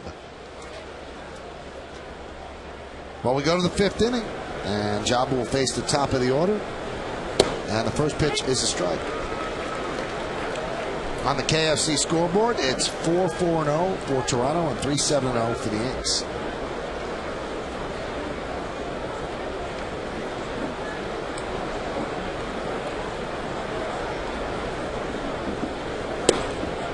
Count 1-1.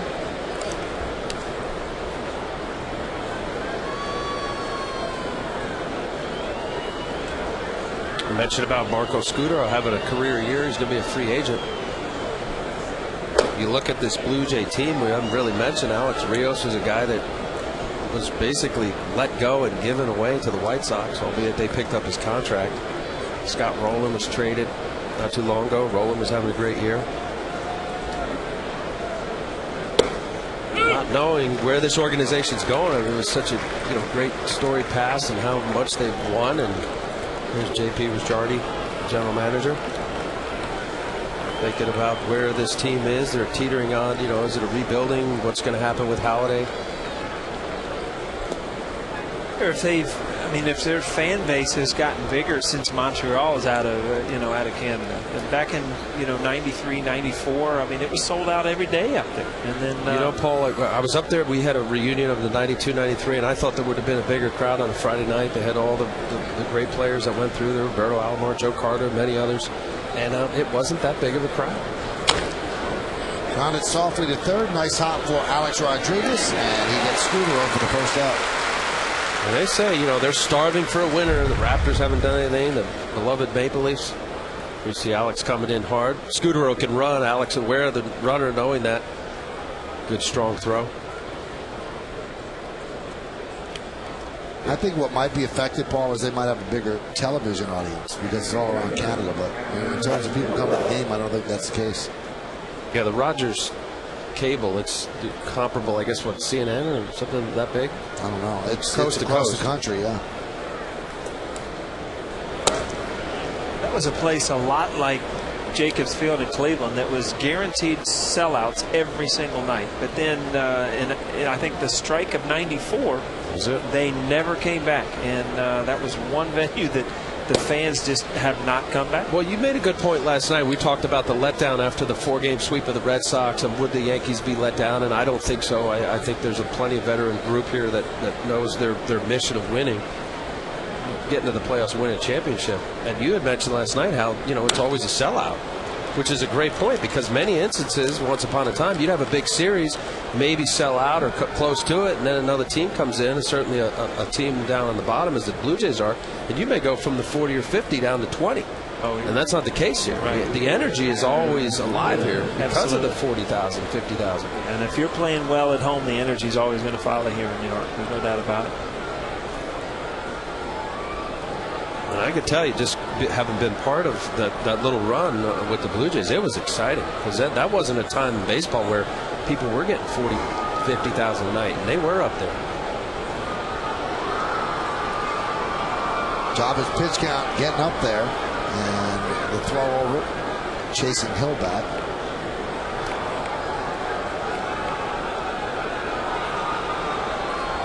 (4-3) Blue Jays lead the Yankees. They won last night's game 5-4. Adam Lind 1-for-1 with a walk and a run score.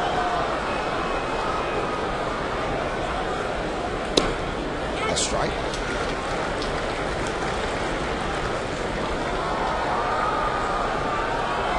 Talking about core players, Adam Lind and Aaron Hill are absolutely part of their future as they move forward, trying to figure out where they'll settle in as far as the winter. Well, they part back a lot of payroll and get rid of Rios. Foul back.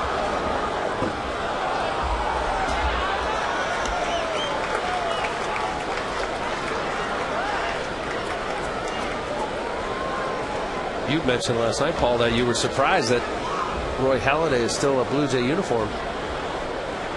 I'm a bit surprised too. I would think if that is their plan, you would think they would get more now because a team would have him for a year and a half, Roy Halladay, than for either a year or even less if they go into next year. The 0-2, foul back. Now, every once in a while, after the so-called trading deadline, people do go through. But a guy of his stature, it wouldn't happen, right, Mike? Halladay, no. I don't think he would get through because I think someone would be willing to assume his contract. No question about it. He's not making that kind of money, and it's not that long term. He's paid through next year. He's one of the top 5 pitchers in the game. Oh, absolutely. He might be the best. And the 0-2. High pop-up. Jeter's there for the second out. No, I had a question brought to me today, and I didn't know how to answer. I didn't know the answer to this, and it's about the waivers. Rios was claimed on waivers. Now, is there an order where the teams go through in order to claim him? Yes. From worst record to best. In your league, if it goes through your whole league, then it goes to the worst. In this case, that would go to the American League all the way up through, and then it would go to the National League. Right. And once he's claimed, then the club could say, no, we'll keep him, let's work a deal. There's a 48-hour window. Or they say, fine, here, take him. Which the lesser teams never do, so it's always late in the waivers because it's the team that are, the better teams. Or to block a trade. Sure. If you remember the Randy Myers, when he was blocked by... But can more than one team claim him, or is it just one team only? One team only. Whoever the worst record, and then if they pass, then here comes the next. Right on up to who's got the best record in the league. Pitch is a strike. And once you pass through waivers, then the team happens to be free to trade you anywhere they want. But if somebody claims you, you have 3 things you could do. You could pull the player back, you could trade the player to the team, work out a deal, or you could just let the team have him, which is exactly what the White Sox did.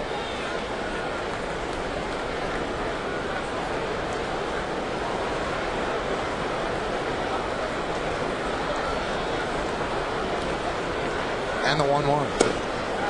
I thought that would happen with the White Sox. I don't think that's good for baseball. You give up a 28-year-old player, see this nasty breaking ball, in the prime of his career with 5 years left on his contract. You gave him up for nothing. And J.P. Ricciardi was saying, well, it's not a salary dump. It's just giving us financial flexibility. Well, it looks like a salary dump to me. Yeah, you almost tell them to just, here, give us a player. Yeah. A player to be named later, anything. Put lipstick on the pig. I mean, make it look better. I like that one, Mike. There's a ground ball into Teixeira, steps on the bag, and that's going to do it here in the 5th. No runs a hit, and 1 man left. We're halfway through. Yankees down by 1.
down by 9. Johnny Damon leads off, and there's a breaking ball strike. And the background music again going. Like I that, think we huh? need a little background music. Huh? Throughout the game? No, Yeah, that'll really absolutely. wash us out, wouldn't it?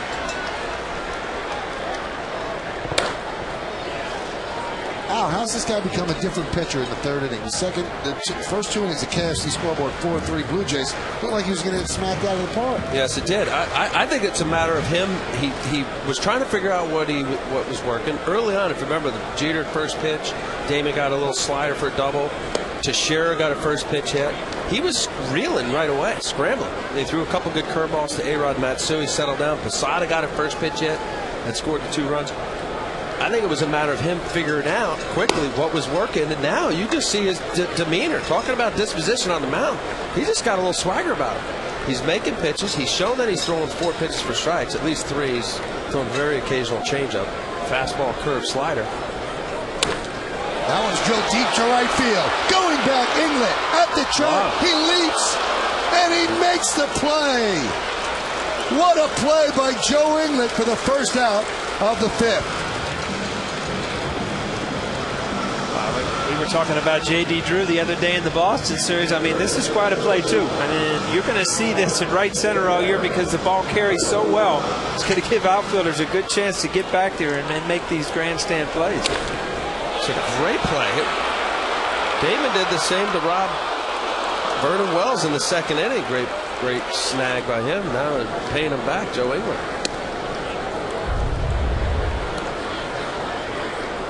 Again, it's an all-out lunge, but you see that. I mean, that was on a full run. And you talk about a pick-me-up to a pitcher. And you feel good about it as a fielder. You know that, especially early in an inning where they could get a rally started, you make a big play on the first out. It's a pitcher's job to make a couple outs on his own.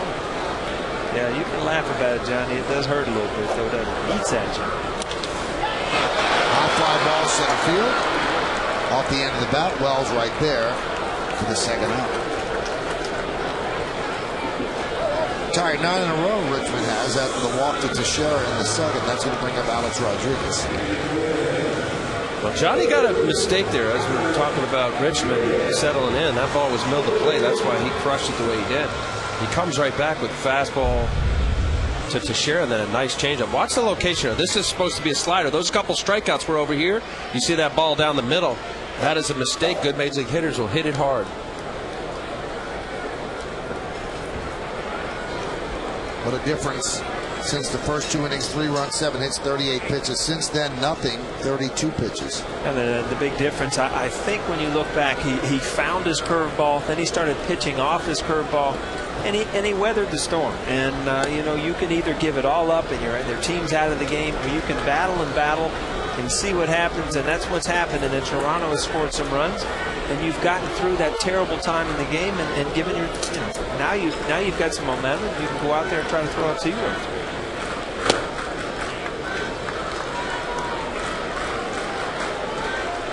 You just saw Brad Arnsberg, the pitching coach, ex-Yankee farmhand. I actually came up through the minor leagues with Brad, and he's a big proponent of throwing in on whether lefty or righty to get away from the big part of the bat. And also it's a bit dangerous. Richmond ended up giving up 12 home runs to left-handers this year, 4th most in the American League. But to Brad's point, more pitchers throw away, mostly because of college and high school even. You know, the aluminum bat, they're afraid of missing it because it is a big fly, easier to pull the ball and hit it for a home run. But you show me a major league pitcher that's successful in front end, and I'll show you a guy that throws inside effectively to stand the guy up and also to get outs in there. So a 2-out walk issued to A-Rod, and here is Matsui.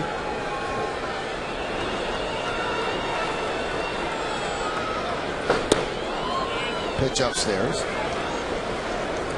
Red Sox now lead the Tigers 4-3 on Mike Lowell's home run. That's in the top of the 4th inning. Red Sox won last night, shaved the game off the Yankee lead. Now 5.5 entering tonight. Funny, you saw Richmond just absolutely dealing. All of a sudden, some of those breaking balls are starting to hang out over the plate. Damon hit hit one to the wall. That last pitch kind of hung. It's very important if you're going to test lefties with breaking balls that you get that ball diving in off the plate. You leave it out over the plate, especially in this stadium, you're going to get hurt.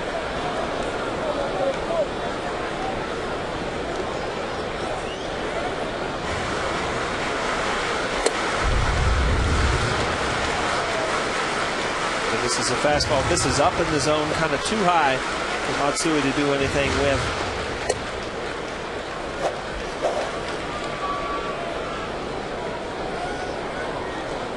Matsui has struck out and popped to third. 7 for his last 20. There's that good breaker in off the plate. You don't get hurt there. I mean, you know that. I mean, the worst thing you're going to get is a ball. And see where this ball ends up. A lot of left-handed hitters will offer at that pitch. And to hit it hard, you got to hit it foul or you got to take it. So you're not going to get hurt as a pitcher. Now, you start hanging that ball over the middle of the plate, that's when you're asking that umpire for another one.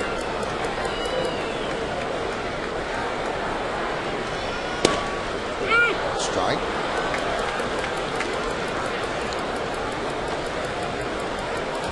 Matsui didn't like this. He chased and waved and fouled off a higher than high. That ball, you don't always see that pitch. Matsui didn't like the height of it. Obviously, as a pitcher, see, that was about belly button high.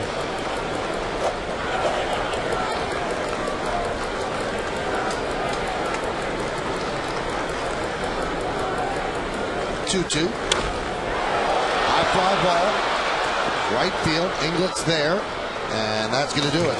Well, the Yankees don't score. Part of the reason is that Johnny Gateman led off with what could have been a double, but Joe Inglet had other ideas. A nice catch in front of the auxiliary scoreboard. We played 5.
To take a look at the out-of-town scoreboard, brought to you by Blimpie, America's Sub Shops.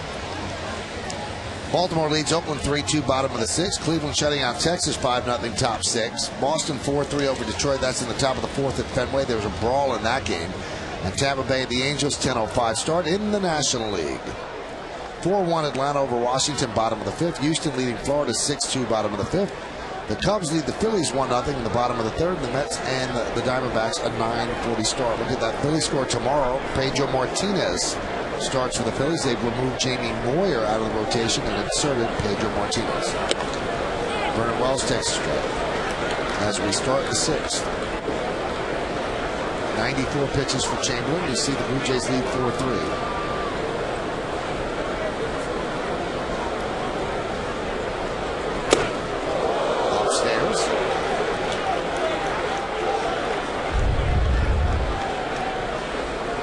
Once in a while, as a hitter, you get a pitch that kind of gets your attention a little bit.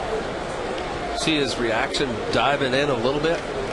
That ball, never want to throw it up there in the neck or the head, but you got to come inside. Hitters got to know you're standing out there.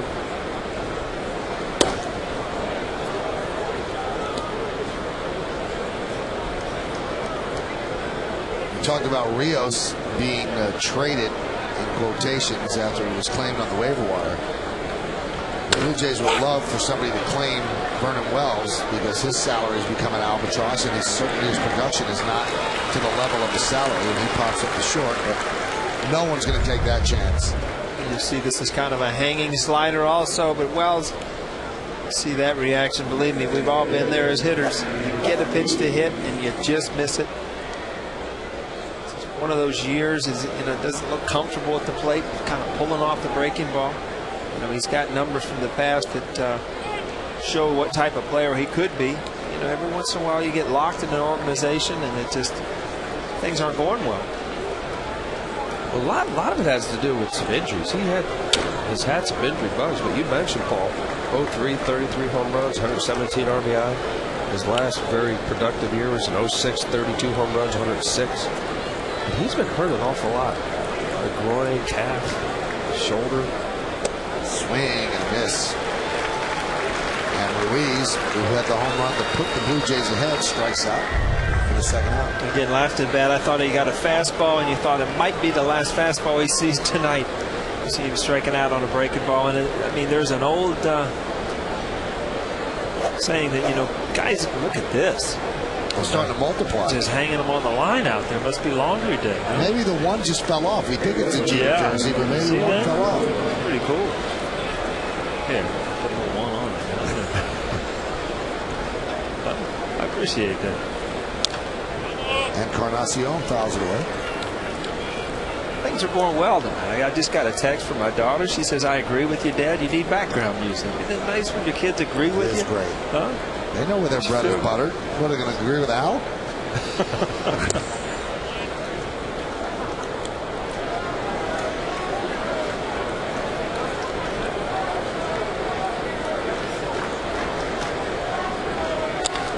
This ground ball is short.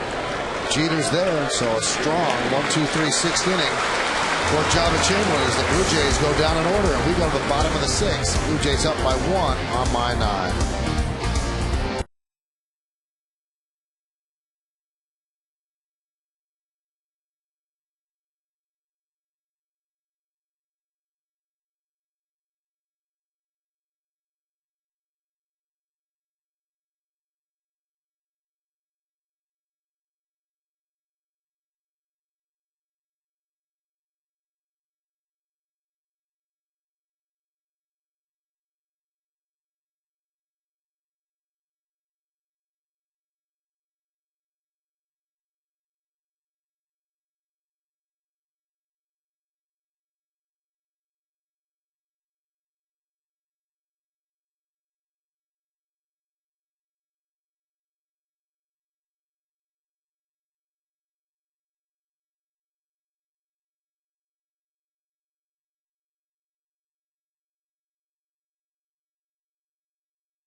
Baseball, special discounts, and other exclusive fan club items. To join, call 1-800-GO-YANKS or log on to Yankees.com. Well, Java seems to have refound his groove as Posada now digs in against Scott Richmond. And the right-hander deals. strike on the outside corner. Good sinker. I mean, Richmond, if you look what's happened, I mean, he's got a better curveball. He's got a better slider, which is kind of taken over the inside part of the plate. And he's using his fastball. He's sinking it to the outer part of the plate. So he's using a lot more of the plate than he did in the first couple innings.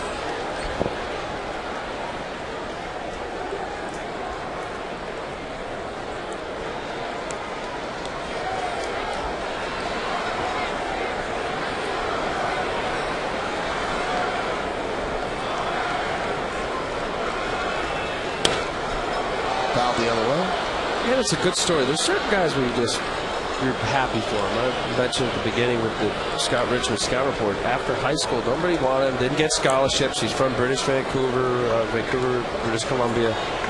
Ended up being a dock worker in Vancouver for 3 years. Signed out of an independent league, the Northern League. Rob Ducey, ex-Blue Jay player, signed him, and here he is at 29 years old, pitching in the big leagues.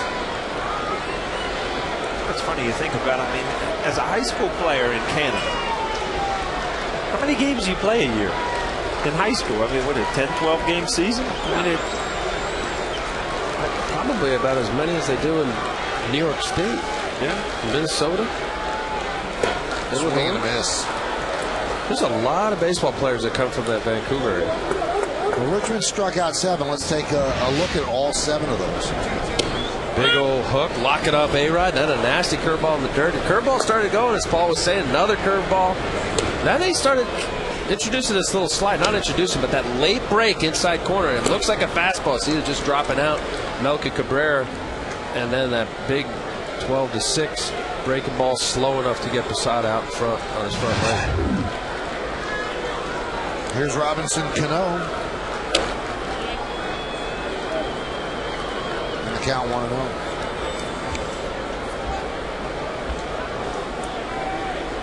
So you got a guy on the mound. He's settling in, and it looks like all of his pitches are working. How do you approach these at bats here and out? Well, this right there. Drive to center field. That's how.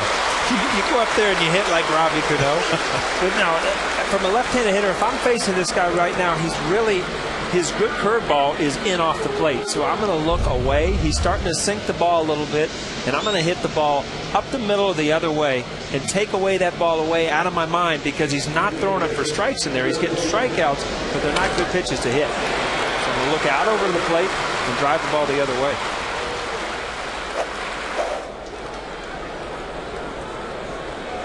First time that Richmond's given up 8 hits in any outing all year. Now Cano has 2 hits tonight. He's had multiple hits in 7 of his last 8 games. And Eric Hinsky, who has not looked good in his first 2 at-bats against Richmond, takes a pitch outside 1-0. He struck him out on a breaking ball, diving down and in twice. Now you see that last fastball. I mean, you didn't see that tailing, kind of sinking fastball early in the game. He was throwing that 4-seamer.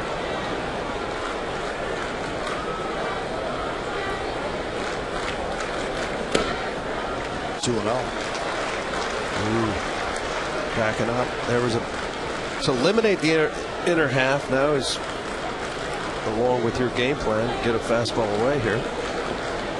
Also, too, the element of it, even though talking about how the Blue Jays as a staff likes to throw inside, it is here at Yankee Stadium, and it's easier to go to right field than anywhere else.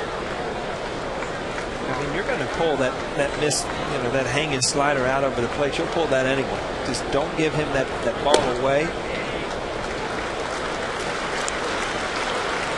Now 3-0. Does Girardi green light Hinsky, try to get himself a 5-4 lead? I go down 1 run. I think that, 6th inning, I think possibly. You got to know your hitters. A manager is very comfortable with some hitters and not with others. I think when things are going well, as a manager, you tend to allow players to do a lot more things on their own. Did you like swinging on 3-0? No, I didn't. Yeah. Most guys don't like it, because it's if you don't drive the ball or hit it hard, you fail. This was your shot, 3-0. And the 3-1. There's a strike along with Paul O'Neill, and now Leiter on Michael Kay. And we're watching Yankees baseball on My 9. We're in the bottom of the 6th inning, and the Blue Jays lead the Yankees 4-3 in front of the big house here at the big house, Yankee Stadium in the Bronx. Ryan Bruni throwing in the Yankee bullpen.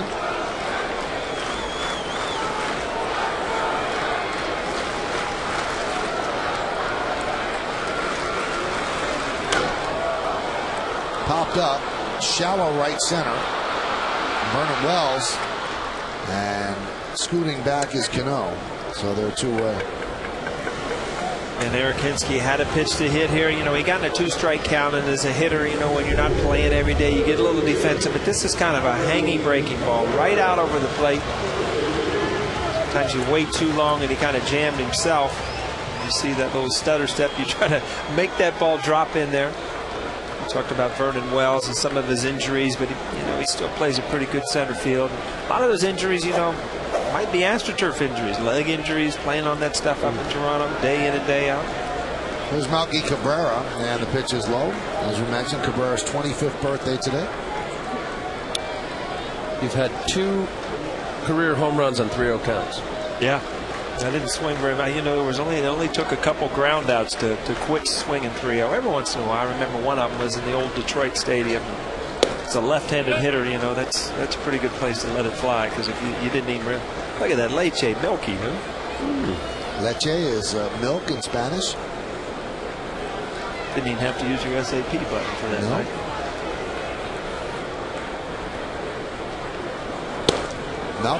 Melky was given a birthday cake by the Spanish-speaking media today before the game in the Yankee media room across the hall from the clubhouse. I saw him doing a press conference. That wasn't over his birthday, was it? Did No, you get a press conference for your birthday? No, that's pretty good.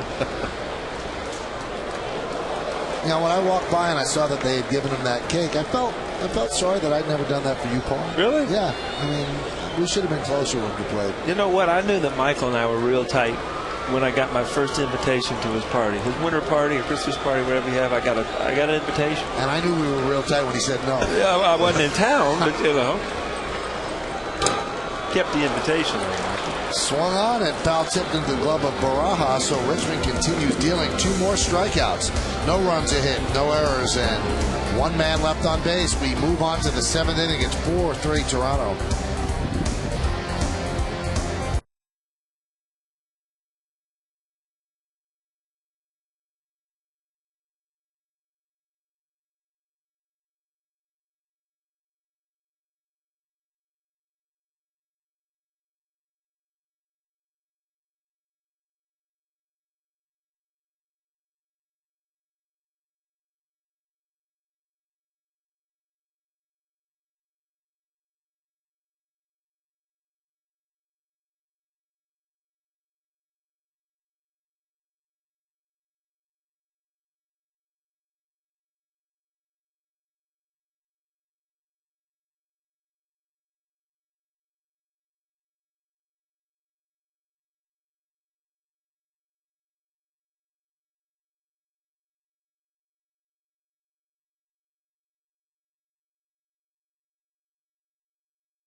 And the fastest internet. This is Fios. This is big.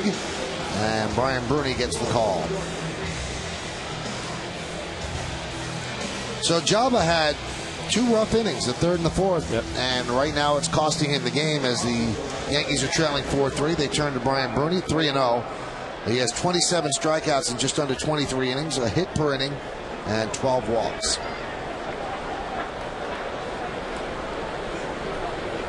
Last time he pitched was that 15-inning game that the Yankees won over the Red Sox. 2 scoreless innings for him.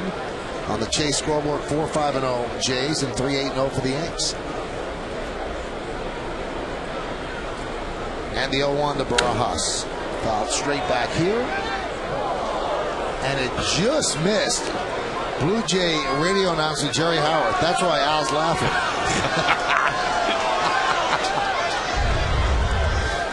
I mean, he did some ducking there, Al. Yeah, he did. He should have. That would have hit him right in the forehead. Jerry Howard, great guy, long time doing the Blue Jay radio, as Michael said. High fly ball. Left center. Melky Cabrera puts it away. One down.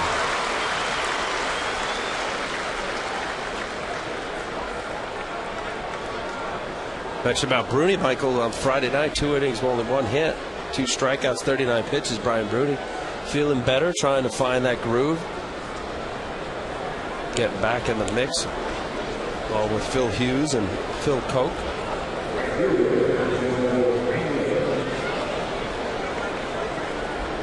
And one appearance in the Boston series where it was a tie game, and those are the appearances that really give your pitchers confidence. Put him in that situation, got through the inning, and they end up winning the game, and that's probably the most important outing he's had since he's been back, just to feel like he's in that situation.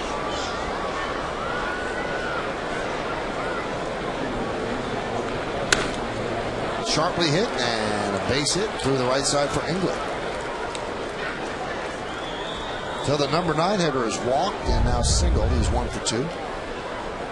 And this fastball down the middle. Joe Inglet recently called up from AAA. Good short, compact swing. Al, if you look at this lineup, this is almost like the old-fashioned National League lineup. When you look at Encarnacion hitting 7th, he's hitting 194. Barajas 241. Inglet 236. So towards the bottom of that lineup, that's the inning that you've got to have your quick inning, because the front half of this lineup, those guys are hitting the ball hard and they're scoring runs. And not to say that these guys can't do some things if you make mistakes, obviously, but you want to get the outs that you feel like you have in the lineup. You need to get them before Scudero and Hill and Lind and Overbay, before those guys start marching up the on deck circle. Here is Scudero, 1 for 3. Which is the case. You look at the Yankee lineup, and as deep as it is, and 1 through 9, most of the clubs are just what, as you described, Paul, you top good catalyst, spark plug type hitters, and Scudero and Hill. They've really missed Wells, as we've talked about. Rios, they thought, would have emerged better than he did. They traded Scott Rowland, who was having a heck of a year, so the bulk of their offense has really been depleted. And that's been a bugaboo for them. Bottom of the 5th inning, Red Sox still lead 4-3 over the Tigers.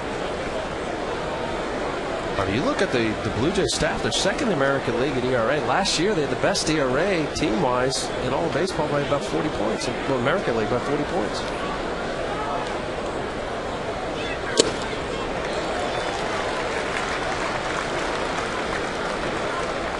Look at 2 guys that were a big part of that. Obviously, Roy Halladay and B.J. Ryan, who is no longer here. And A.J. Burnett last year. Oh, that's right.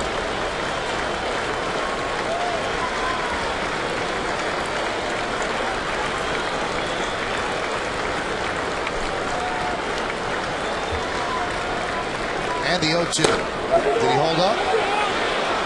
Yes, he did, said Joe West.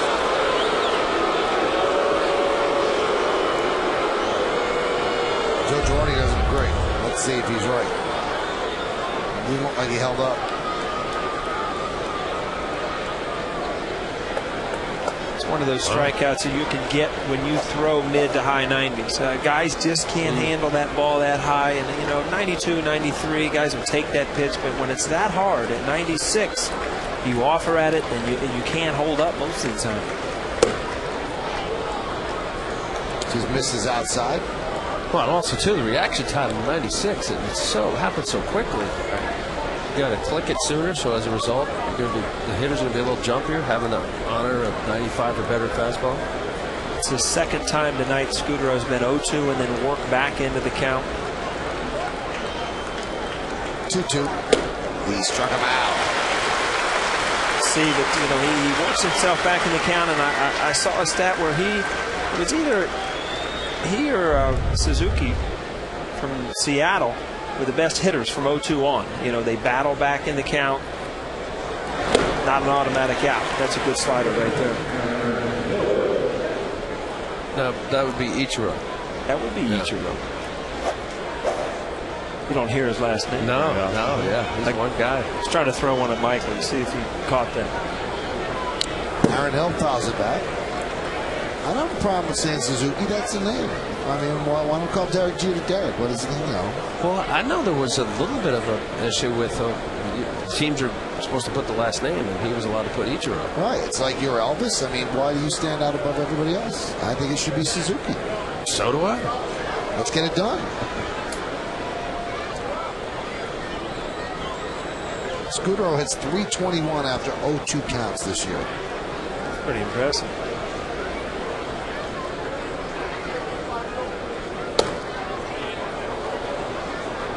Mike Lowell just hit another home run, and he had gone into pinch run for Euclid when Euclid was ejected for having to fight with Porcello, and now he's belted 2 home runs in this game.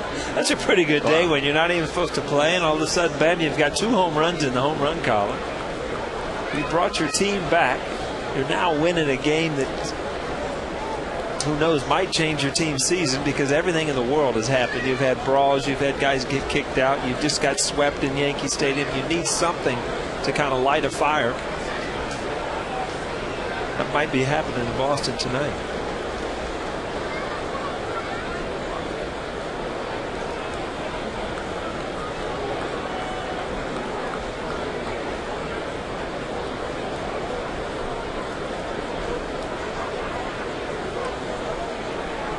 One.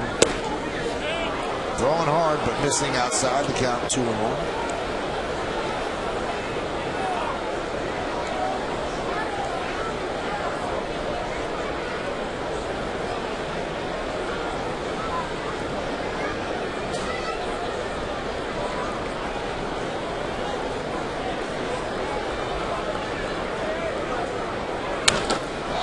High drive, right center, backing up Pinsky, and he makes the play in front of the scoreboard for the final out of the 7th inning. No runs a hit, no errors, and 1 man left at the end of 6.5. Time for the 7th inning stretch. Yankees are trailing this one 4-3, but we'll stay right here as we honor America in the Bronx.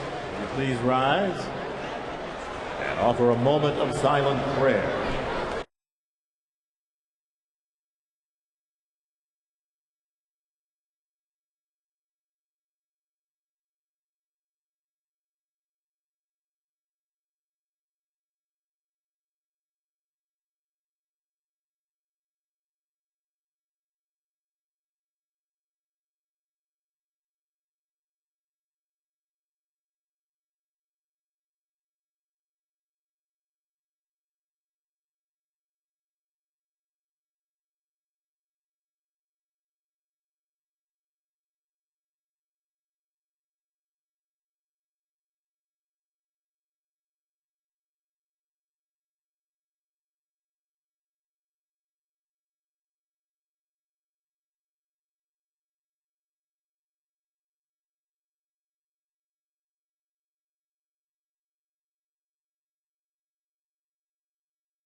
On the Chase scoreboard, the Blue Jays lead the Yankees 4-3 as we go to the bottom of the 7th. And the Blue Jays go to the bullpen. It's Jeremy Accardo taking over for Scott Richmond. Accardo throws hard. Came over from the San Francisco Giants in the Dale for Shea Hillenbrand. I'm wondering, though, you see his numbers. This will be his 19th game. Too many walks in 17 innings. Would that glove distract you, Paul? Would you? I was just going to say, I guarantee he got a new glove when he got traded because he didn't have that in San Francisco. That's almost fluorescent. Now, could a manager say, no? Really? Why? Because it's a team color? Yeah. No, multicolor. You're not allowed to have more than one color. I know that, I think Pedro or somebody, I don't know whether it was with the Mets, he had like orange and blue. I think solid color, you can wear it. So if you want to have a hot pink glove, you could have a hot pink glove. Yeah, I don't know. Haven't seen that one yet, have you? No. How about white? That doesn't count. You can't have white. Crowd trying to get the Yankees into it, as the Yankees have gone quiet after the 2nd inning. They had opportunity in the 2nd inning. They're leading 3-0, bases loaded, 2 outs, and Alex Rodriguez popped up to Wells. The opportunity to blow the game open, but that didn't happen. Phil Coke warming in the Yankee bullpen. In 3 appearances against the Yankees this year, Accardo has pitched to a 7.71 ERA. Missed outside, 2-1. When Accardo was traded here from the Giants a couple of years ago, Dave Righetti, the pitching coach of the Giants, said that Accardo is the type of guy who can close. He's got that sort of stuff, but it hasn't worked out for him that way with Toronto. Jesse Carlson, who pitched yesterday, warming for the Jays. And the count 3-1.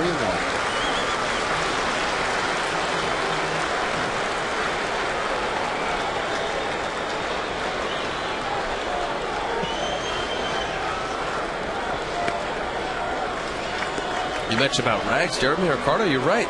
He's got an explosive fastball, little split changeup, and injuries really cost him some time here. I'll tell you talk about closer stuff. I mean, last night in the 8th inning, Brandon Lee he came in and he does have that closer stuff. Hard, overpowering fastball and a slider. You know, we were talking about before the game about how guys once upon a time had heavy bats, and you had a 35 ounce, which that's heavy for this time. We were talking about Richie Allen, who had a 42 ounce bat. And it was common that guys had 30 to 40 ounce bats, but you know, how often did they see 97? Right. Not just closers. I mean, you know, how often do we watch these games now? You know, guys coming in 95 or better, middle, setup, long man. And I tell you, it has changed. I mean, every team now comes in, has guys that come out of the pen throwing in the mid-90s to upper 90s, and you know, it's a different brand of baseball. I mean, you used to take those guys and make them starters. Now they make them set up, man, and where you can go 100% and, you know, throw that overpowering fastball for your 1 or 2 innings and go home. Fights it off and pops it up down the right field line. It's going to dunk in there for a base hit. Jeter's living well. He's 3 for 4. So the Yankees have the tying run on. You see Gene saying probably ball 4, but you know, his approach was to stay inside this, and you see that he stayed inside the baseball. And if you put it in play the other way, you've got a chance for a hit. He's got enough of it, or a little of it, to dunk it in there for a base hit. The Yankee fans hopefully the start of something big in the bottom of the 7th. Derek's 13th 3-hit game of the year. Here's Johnny Damon. Johnny with 2 doubles and was robbed of a 3rd double. A nice play by England in right center.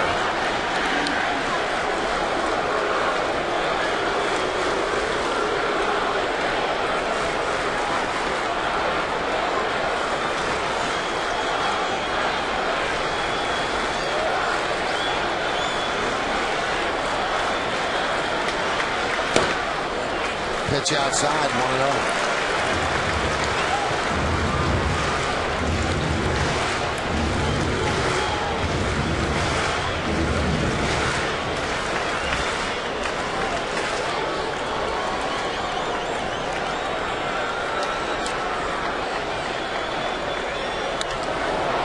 Goes the other way, pops it up, shallow left.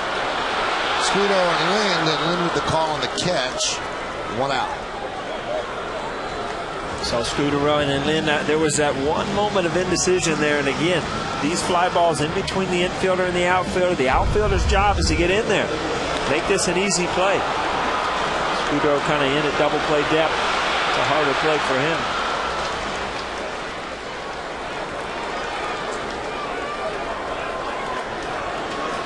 That stutter step, you don't want to catch a spike and end up tripping. Talk about an embarrassing play for an outfielder when you go head first and lawn dart when that ball hits behind you. Here's Teixeira. Strike. One thing as an outfielder is to do everything clean as you're running for the ball. You know, you don't want to run hard because it kind of bounces your head and the ball moves. You don't want to kind of stutter your feet because you can catch a spike. And believe me, a lot of things can happen out on a baseball field that don't look too athletic when things start happening quick at the end of the play and you're unsure of yourself.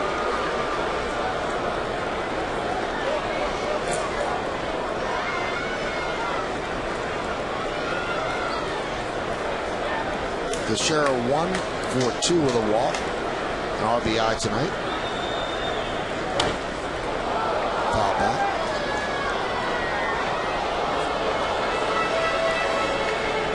Teixeira with 86 ribbies. Mark Teixeira, it looks like he's just coming off the ball just a little too quick. Watch his front hip all sinking away. Well, that front hip's gone, and that's how he gets his extension. He gets his arms out on the baseball. But it's such a fine line of leaving too quick and staying in there where you can center the ball. The 0-2. Right in on the fist and popped up. Encarnacion. 2 outs.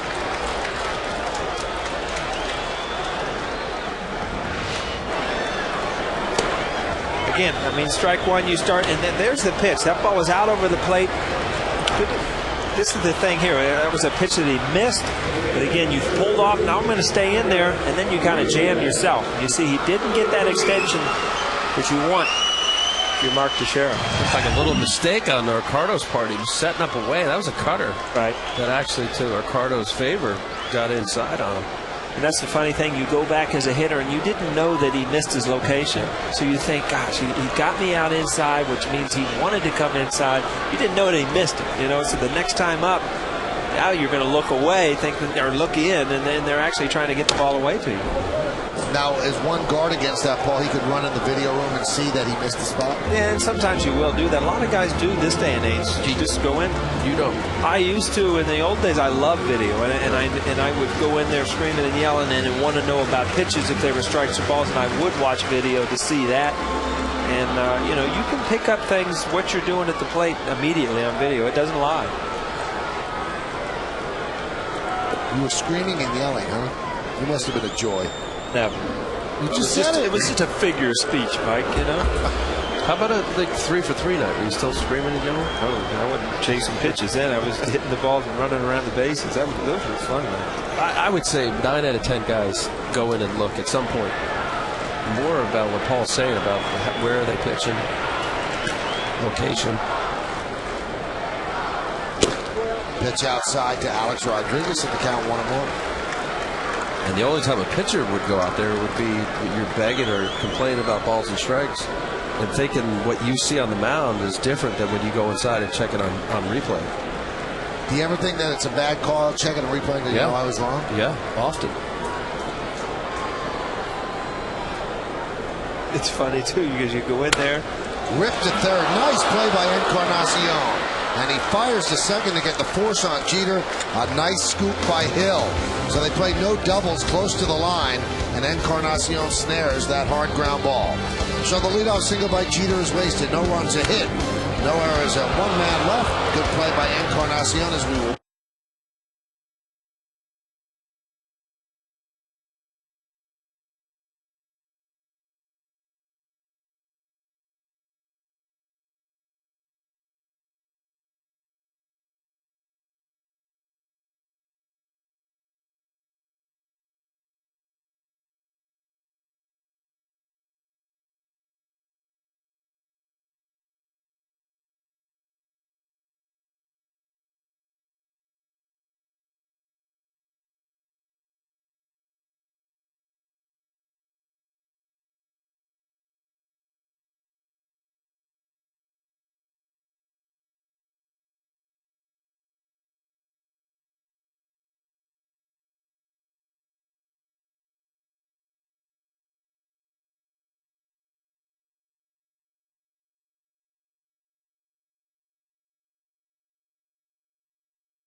Hill with a hit and a run scored. Adam Lynn with a hit and a run scored. A double and 3 ribbies for Lyle Overbay. That's the difference in the game right now. A home run by Randy Ruiz, which actually broke the 3-3 tie.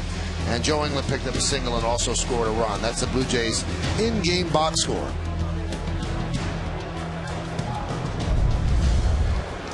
New pitcher for the Yankees. Bruni worked a scoreless 7th inning, and now Phil Koch comes on. He'll face Lynn, Overbay, and maybe they bring in Phil Hughes for Vernon Wells.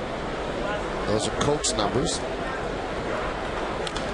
And Lynn fouls it back. These are those games that, a week ago you just expect the Yankees to come back and throw up that big number at the end of the game. But you can't, as a team, just wait for things to happen. They've been playing great baseball, but you can't just think it's going to happen without going out there and making it happen. They're just waiting for that, that big inning to try to get another win. Bullpen's done a great job the last couple of nights, giving the offense a chance. 4 shutout innings for Sabas, and so far an inning by Bruni. Chamberlain went 6. He's the pitcher of record on the losing side. Richmond, the pitcher of record on the winning side for the Jays. Driven the other way, giving chase toward the line is Damon, who runs out of room. Take a look at the out-of-town scoreboard again, brought to you by AT&T, your world delivered. Baltimore holding on against Oakland 3-2, top 9. Cleveland 5-0 over Texas, top 8. Boston 6-3 over Detroit, bottom of the 6th. Tampa Bay at LA.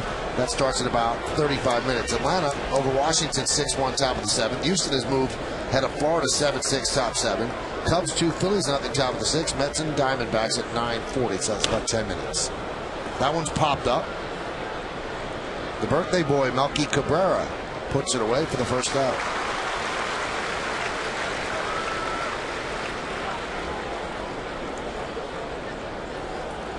Along with Paul O'Neill and Al Leiter, I'm Michael Kay, and you're watching Yankees baseball here on My 9. Top of the 8th inning, and the Blue Jays lead the Yankees 4-3. The middle game of this 3-game set. Yesterday, or last night, the Blue Jays won 5-4. And the series finishes up with a matinee tomorrow, a 1 o'clock start. Here's Overbay.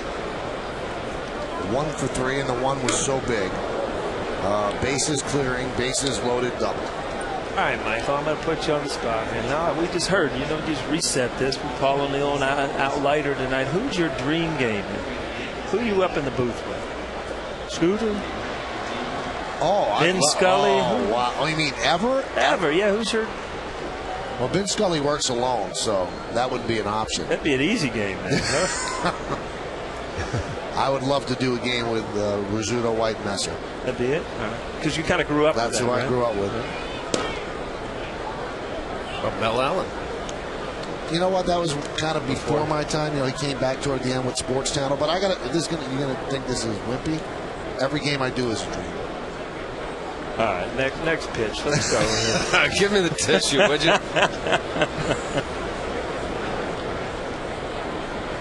That story started out so good, and then you just threw out.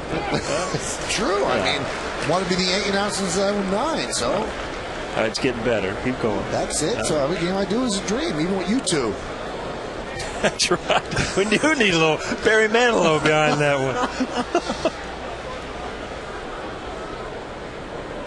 The 2-1. Foul back, 2-2.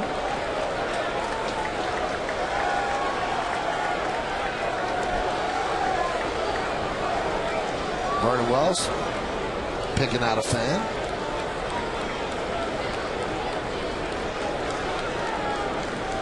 There's the smile of the game.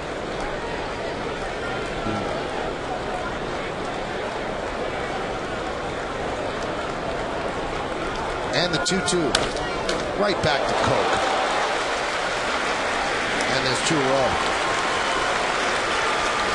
And Joe Girardi's going to mix and match now. So with the righty Wells coming up, he's going to go to a right-hander. All reactionary here. Nice little chariot hop back to Phil Koch. So Koch gets the 2 left-handers. And Girardi takes the ball. He's going to signal for Hughes. Hughes will come on to face Vernon Wells. Yankees are trailing 4-3. We're in the top of the 8th with 2 outs.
1 3.41. Good numbers. 46 strikeouts and 31 2/3. 25 hits.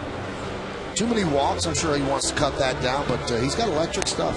How about the most strikeouts per 9 of any American League reliever? 13.19 strikeouts per 9. Oh, Robertson in the clubhouse today when I was walking through or walking out in the tunnel, and you could just see that he had that. It was his night. Chances are, with the Sevens not being able to pitch, this is going to be one of the nights that I get in the game. And as a reliever, you go into the game thinking you're going to pitch. You have that little adrenaline even before the game starts. And there's a strike to Vernon Wells.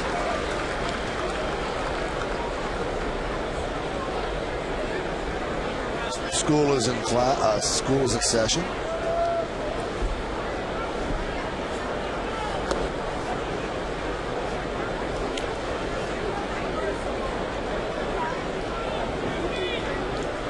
Tell you that picture of Chad Godin down there. I think every pitcher, certainly in the Yankee bullpen, ought to talk to Mariano. Nice play by A-Rod to the glove side, and he gets the hustling Vernon Wells. So the Yankee bullpen matches up to get another scoreless inning as the Blue Jays go down 1-2-3. But now the Yankee offense has to kick in. Final out by A-Rod, Matsui, Posada, and Cano next.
Time for the Yankees in-game box score, brought to you by Hyundai. Ready for good news? Get Hyundai Assurance and up to $5,000 cash back on select models now.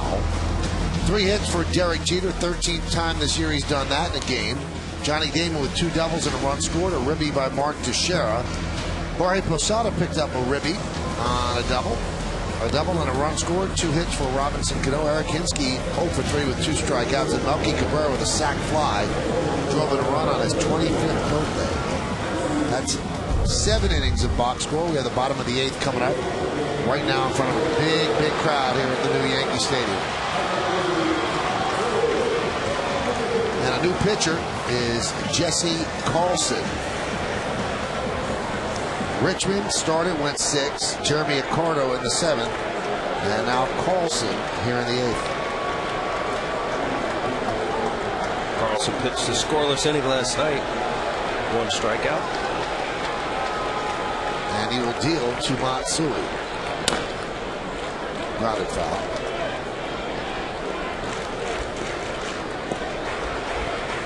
See what Carlson does to lefties. He's kind of that sidearm throwing. Not a release point as a left-handed hitter that you see a lot, so it usually takes a little bit to get used to. But you see Matsui. You remember Bob McDonald? No. Lefty with the Blue Jays, I think. Played a few years. Reminds me just like it was sidewinder across his body, like you said. Count 1-1.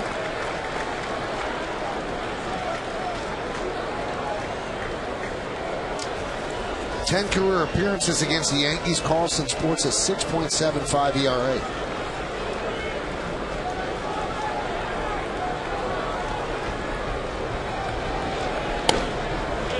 Guys like this, I used to really bug me as a hitter because I thought, this isn't the way this guy learned to play baseball. You can't tell me this. The first time he picked up a ball, he fell off the mound through sidearm. It's just something you get along to get left-handers out on, and it used to irritate you as a hitter. Line drive, foul ball. Nice play by the ball boy. Yeah, this is it. Now you tell me the first time he picked up a ball, this is the way he threw it. It's all about getting left-handed hitters out when you come out of that bullpen.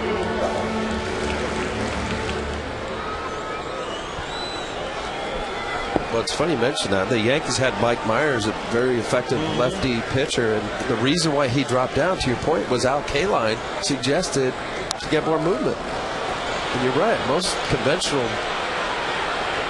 throws or pitchers, you learn to throw over top, and then over the years you either drop down because your arm starts to hurt, or to be more effective, you got to get more movement.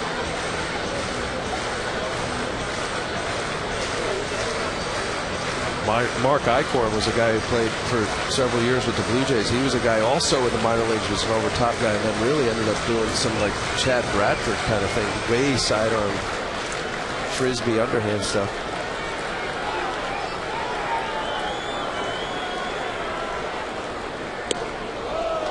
Just missed in the count, 3-2.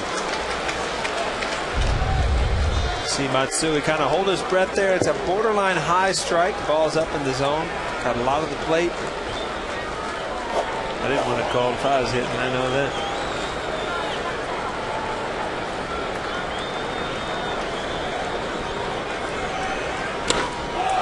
Deep to right, but foul. Well foul. That ball's hit hard, but your tendency as a left-handed hitter when a guy drops down that much is to open up that front shoulder so you can see the baseball. And this is what happens. You get pitches to hit, and you pull them foul. And it's because that front shoulder and that front hip automatically open a little bit just so you can see the baseball.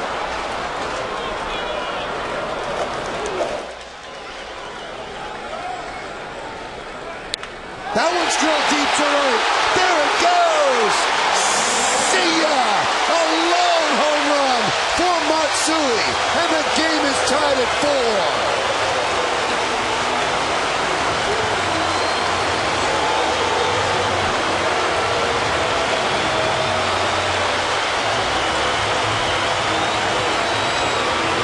Oh, did he crush that? I'll tell you what a great at bat, and we say you don't see that delivery very often, but he saw enough pitches in this at bat. And he got into a fastball count, and I tell you what, that ball was just inside enough. We've seen some of the longer home runs the last couple of days. His 17th home run of the year. 9 of Matsui's home runs this year have come off lefties. I mean, he has a knack of, he pulls off the ball. He just has a knack of pulling off at the right time. He stays in there a little bit longer. You see this fastball. Boy. You tell immediately. Yeah. That ball was gone. And he gets a curtain call out of it, so new ball game now. Job is off the hook. Richmond cannot get the win. And there's Posada. Foul back. Well, the previous pitch where he almost hit a home run by pulling it, was the reason for him to pull it was that it was off-speed pitch. He was out in front of it. Now with the fastball with a little greater velocity, perfect time. You saw the location of it. Pretty much right down the middle.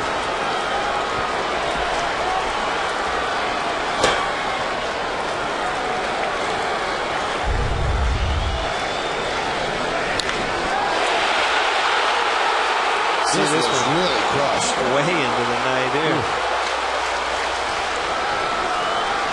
And the curtain call.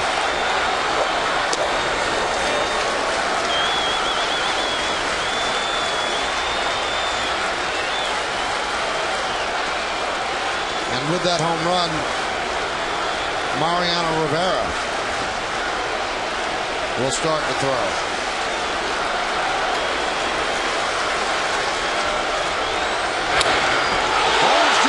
Deep, England back on the track, at the wall, leaps. See ya!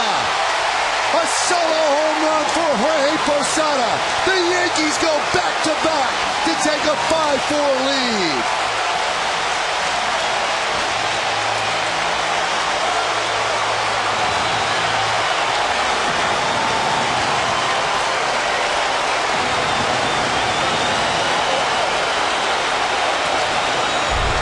Talk about adding some energy and life and excitement to this crowd. He's just hoping doesn't have enough. England going all the way back to the wall. Obviously, Posada awfully excited about that. Watch his pitch going away from him. Backdoor, Posada staying on it long enough. Running out of real estate. And another curtain call.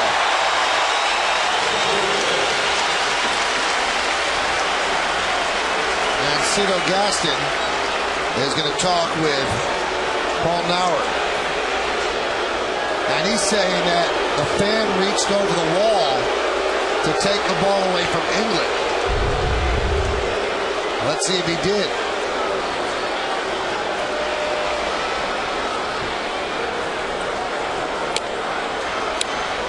Guy didn't move his glove. I don't think he did.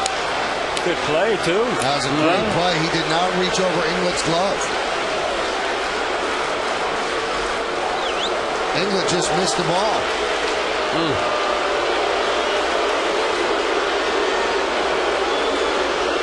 Well, that's that wall scraper you talked about, Al. That's the one that frustrates. But I tell you what, Jorge Posada, you saw his reaction. You've been in the game that long. You still get pumped up. I mean, this is what we were just talking about last inning. You see, what a great play by the fan. Got to the wall, got to the wall, adjusted to it, and you see Georgie. No matter how long you play this game, big hits are fun. And this is what we were almost surprised last night that something big didn't happen, but they got, they stayed in the game. Now back-to-back home runs, Mariano up in the pen. This is what the fans come for. We're probably going to have a review here before it's all said and done. Well, isn't it fair foul and then dispute as to? I think they could. They can replay that. Yeah. Right. Here's what I don't understand, and they are going to look at the replay.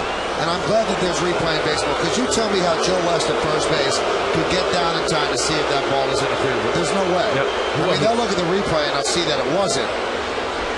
To have the right angle on that, you're right, Mark. There's no way. In the playoffs, Richie Garcia was right down there with Tony Tarasco, and he got it wrong. When Jeffrey Mayer, he was right underneath it. So, I mean, it's an impossible call for an umpire, and the only fair thing to do is to have replay. So they go in for the replay. Right now,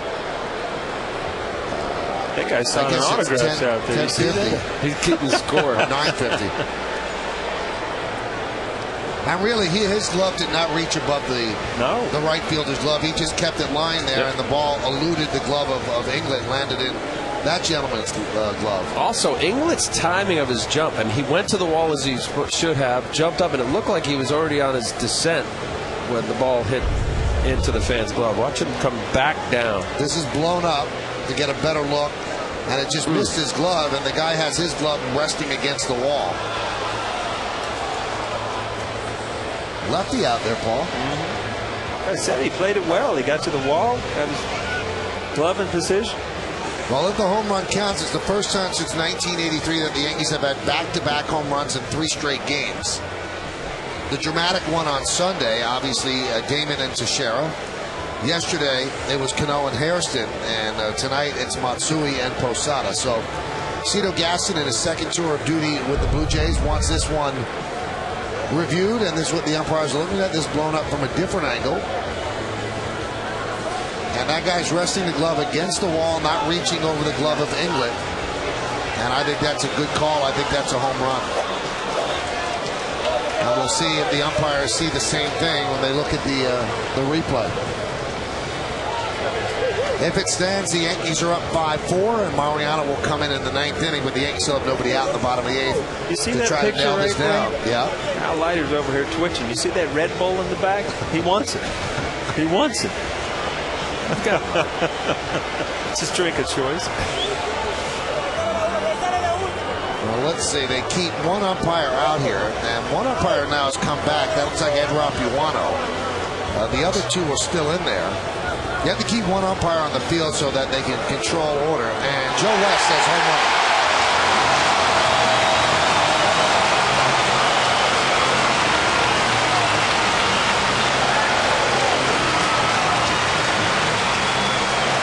So a valiant try by Gaston. Why not give it a shot? But West looked at the replay and said that was good. That's a home run. And just over 2.5 minutes of a review. And we'll take one more look at what the umpire saw. What you see, Inglet goes up. The ball misses his glove and lands in that gentleman's glove as Robbie Cano taps one back to the mound for the first out of the 8th inning.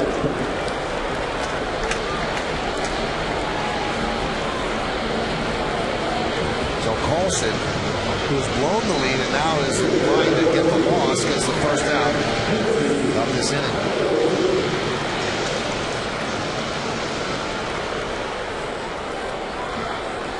Here's Eric Hinsky. Hinsky 0 for 3 so far tonight. All of those at bats against Richmond. The first pitch is low 1-0.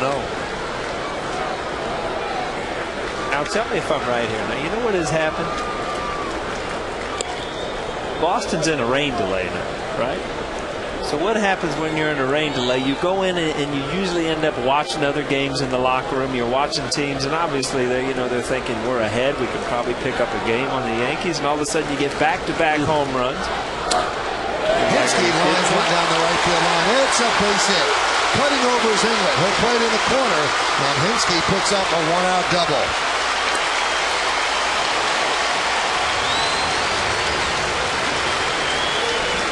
Cito Gaston's seen enough. Eric Hinsky from another lefty stays in there, gets the ball up out of the zone, drives it to right field. Well, Carlson came on, faced 3 left-handers, and only retired one of them, Robinson Cano. Matsui with a home run, Hinsky with a double, so he did not do his job, as Cito Gaston will signal to the bullpen for another pitcher. So Eric Hinsky gets congratulations. They'll probably send in a pinch runner. They do. That's Hairston. And Carlson's night is over. Yours isn't, though. Stay here.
Back-to-back home runs by Matsui and Posada have given the Yankees a 5-4 lead. Josh Reneke comes on, and the hard-throwing right-hander will face Cabrera and Jeter. You see his numbers, 18 strikeouts and 15 and a third innings pitched.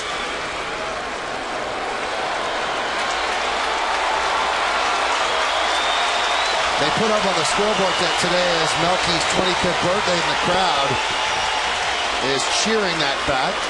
You see Hairston is on as a pinch runner for Hinsky. He'll take over in right field.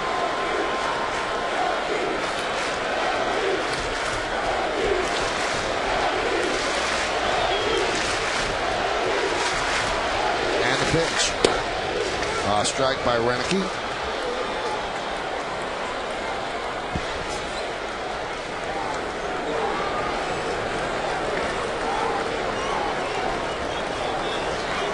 Jesse Carlson go over in his mind any mistakes he might have made.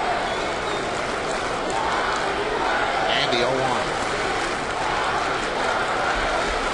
And the crowd now chanting "Happy Birthday, Melky." Renicky came over to the Blue Jays in the deal that sent Scott Rowland to the Reds. So Encarnacion and Renicky came over. And the reason the Blue Jays made that deal, Rowland just said, "Listen, I'd like to go closer to home if you could trade me." And they did. He was having a good year, too. The 1-1. There's a base hit through the left side of the infield. Hairston rounds third. Here he comes. Here's the throw. Not in time. A birthday ribby from Melky Cabrera. And the Yankees lead 6-4.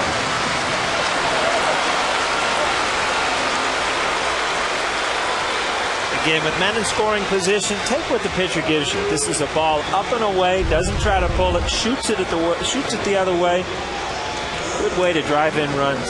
Melky Cabrera, I'll tell you what, day in and day out has done a lot of good things for the New York Yankees. See Harrison coming in. Not much on the throw. Things go well. I mean, it's fun to play baseball in Yankee Stadium when things are going well. Well, we talked extensively about Derek Jeter being able to have the coverage that he does with Robbie Cano swinging the bat well, using the whole field. I agree with you, Paul. And Jeter gets moved back. Yeah, it looks a lot closer, certainly from the fans' perspective. This ball is just running in. That's what makes it much tighter for Derek Jeter's liking. Renicky throwing that two-seam running fastball. Derek getting out of the way. A crowd of 46,523. Melky goes, pitch way outside, no throw. Stolen base for Cabrera.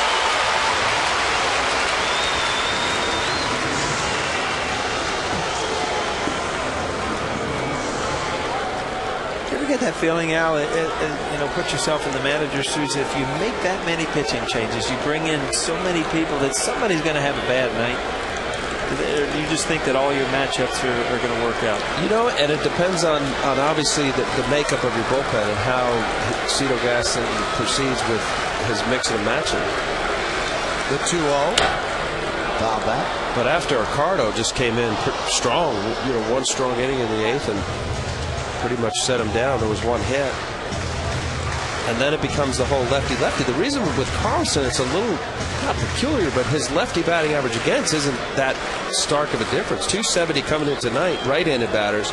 Lefties are 260. Normally your lefty specialists will have a ridiculous number batting average against. And the ones batting average against usually.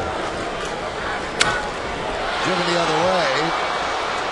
And out of play. So if you're really going to do the lefty-lefty matchup, you really have to have faith in your lefty, knowing that he just dominates. And he really does in Carlson up to this point. Well, tonight after the game, which world champion Yankee from the past thinks he's a bigger heartthrob than Derek Jeter? The answer tonight on the Verizon Fios game wrap-up right after the game on My 9 News. But you know this too, don't you? I don't. I have no idea. Really? Nope. The 2-2 fouled away. One thing that, we were here for the Boston series, Alan. You've done a lot of games this year as well. I think that over the last 6 games, the stadium has found its voice. For the first half of the season, I think that people are here to see this ballpark, and now they're here to see this team, and you can hear it gets loud, and there's a wall of sound that's building, and that's only going to serve more as a home field advantage as the season moves into September, and for the Yankees, they hope October. The 2-2 is swung on and misses. Jeter goes down on strikes. Have you sensed it being louder, Paul? And I noticed you said that last night, and I definitely did during the Boston series, and early in the year, we were looking at each other like, is this place going to get a personality? And it really has. And I think the fans are starting to realize, what this year means. I mean, you've got a great team that's playing good baseball, and it's exciting. I mean, this is what people that are Yankee fans tune in for, to watch them day in and day out beat other teams. Here's Johnny Damon, runner at second now, 2 outs. And And there's a strike along with Al Leiter and Paul O'Neill. I'm Michael Kay. You're watching Yankees baseball right here on My 9. We thank you for spending part of your Tuesday evening with us. Another fun game. Yankees have 3 runs here in the 8th inning, and they've taken a 6-4 lead over the Blue Jays in the middle game of this 3-game set. And the series ends with a matinee tomorrow at 1 o'clock.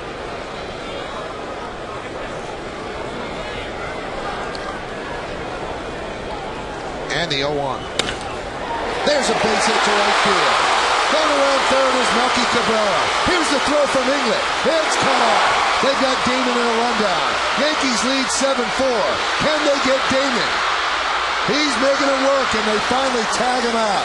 But an RBI for Damon on his 3rd hit of the game. But the Yankees score 4 runs, and it started with the long ball. One swing by Matsui, rated back deep into the night. That tied the game. Got a curtain call. And then Jorge Posada went the other way. Ended up the same way. A home run, curtain call, Yankee lead.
To Mariano Rivera, and the Yankees will do just that, sporting a 1.88 ERA, 37 hits and 7 walks for 44 base runners in 48 innings, 53 strikeouts, and 32 saves.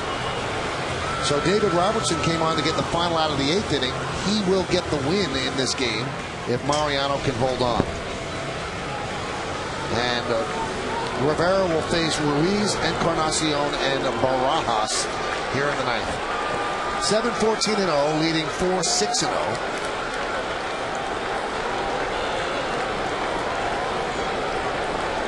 Ruiz gave the Blue Jays a 4-3 lead with his home run the other way off the foul pole and right. That was in the 4th inning. Blue Jays haven't scored since.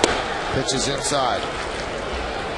In Mariano's last 21 games, he's pitched 21 in the 3rd innings, has not allowed a run, 10 hits, 4 walks, and 21 strikeouts.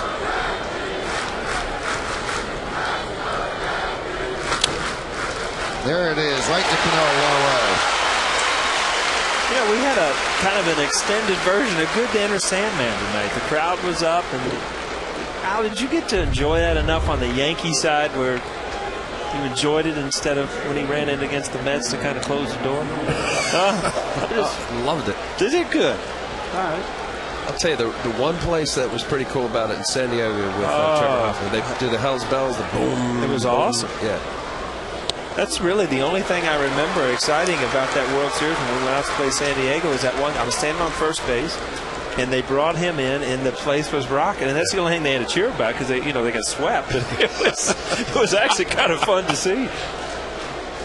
The 0-1.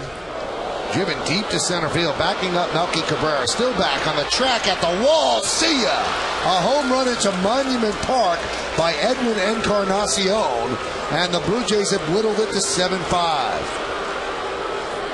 Saw the reaction of Mariano Rivera immediately. Just he's not used to seeing this happen.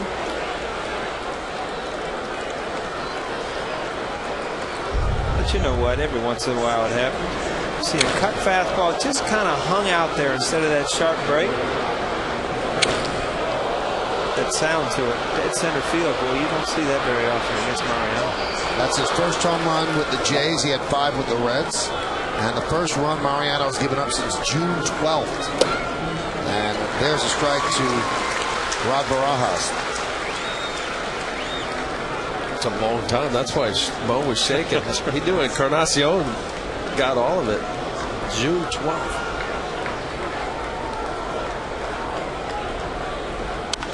Grounded foul, and really the Yankee bullpen of late has been near perfect. The 4 innings yesterday for Segas. A lot of zeros until that swing into the night and into Monument Park. Mariano finds it hard to believe.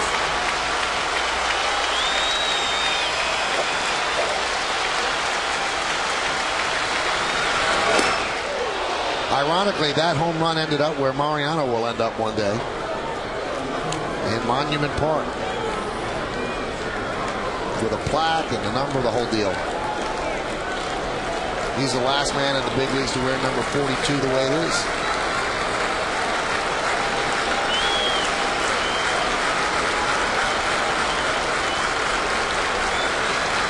And the 1-2 upstairs.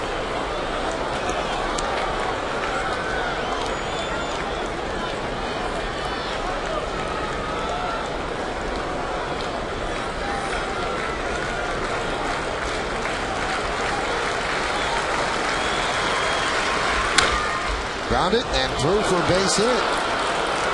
So the Blue Jays are alive. They bring the tying run to the plate. A base hit for Barajas. Tonight after the game, which world champion Yankee from the past thinks he's a bigger heartthrob than Derek Jeter? The answer tonight on the Verizon Fios game wrap-up right after the game on My 9 News.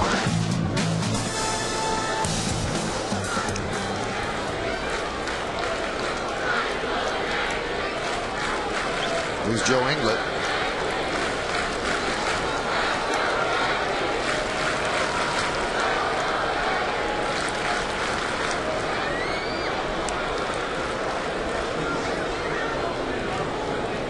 John McDonald's going to pinch run for Rod Barajas.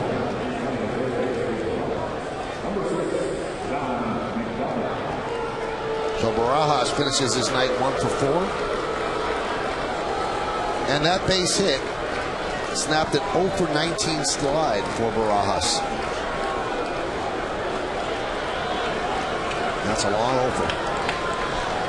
Pitch to England is a strike. Weird how baseball kind of, it's just like, you know, you're 0 for your last 19 and you're able to get to face Mariano too. And next thing you know, you're running to first base and you just got a hit. And now the sun will come up tomorrow now. You know, it's just the way baseball is. Grounded foul.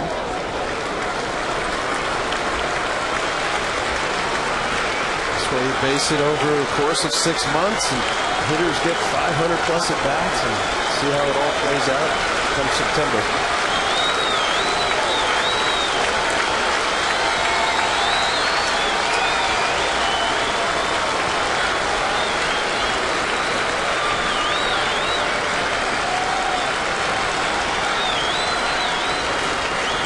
The 0-2. Strike. England down looking.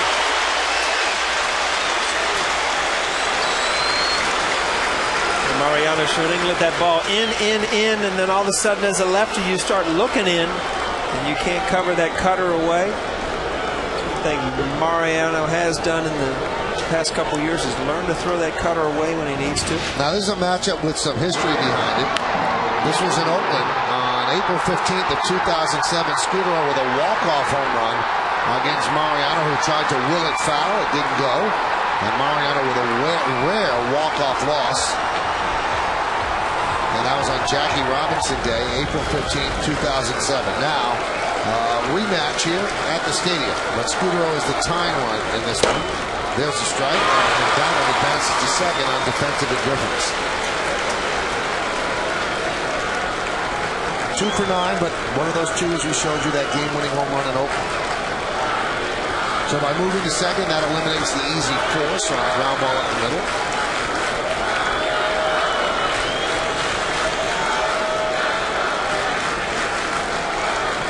(7-5) Yankees lead the 0-1. Cutter outside. 1-1. Yeah, when Mariano misses, he doesn't miss by much. Cutter just off the outside corner.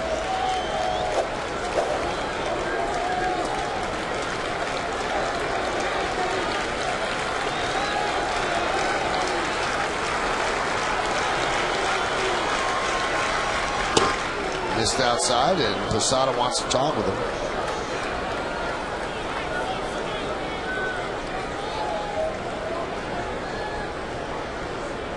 And waiting on deck, the dangerous Aaron Hill, who has 27 home runs.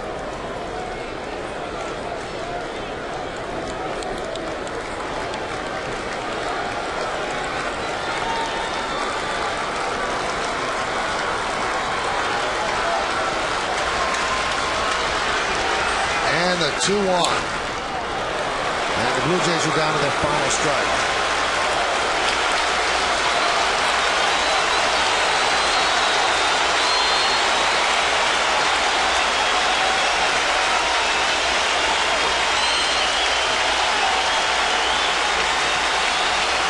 The Yankees have won 7 of their last 8, trying to even this series in a game apiece.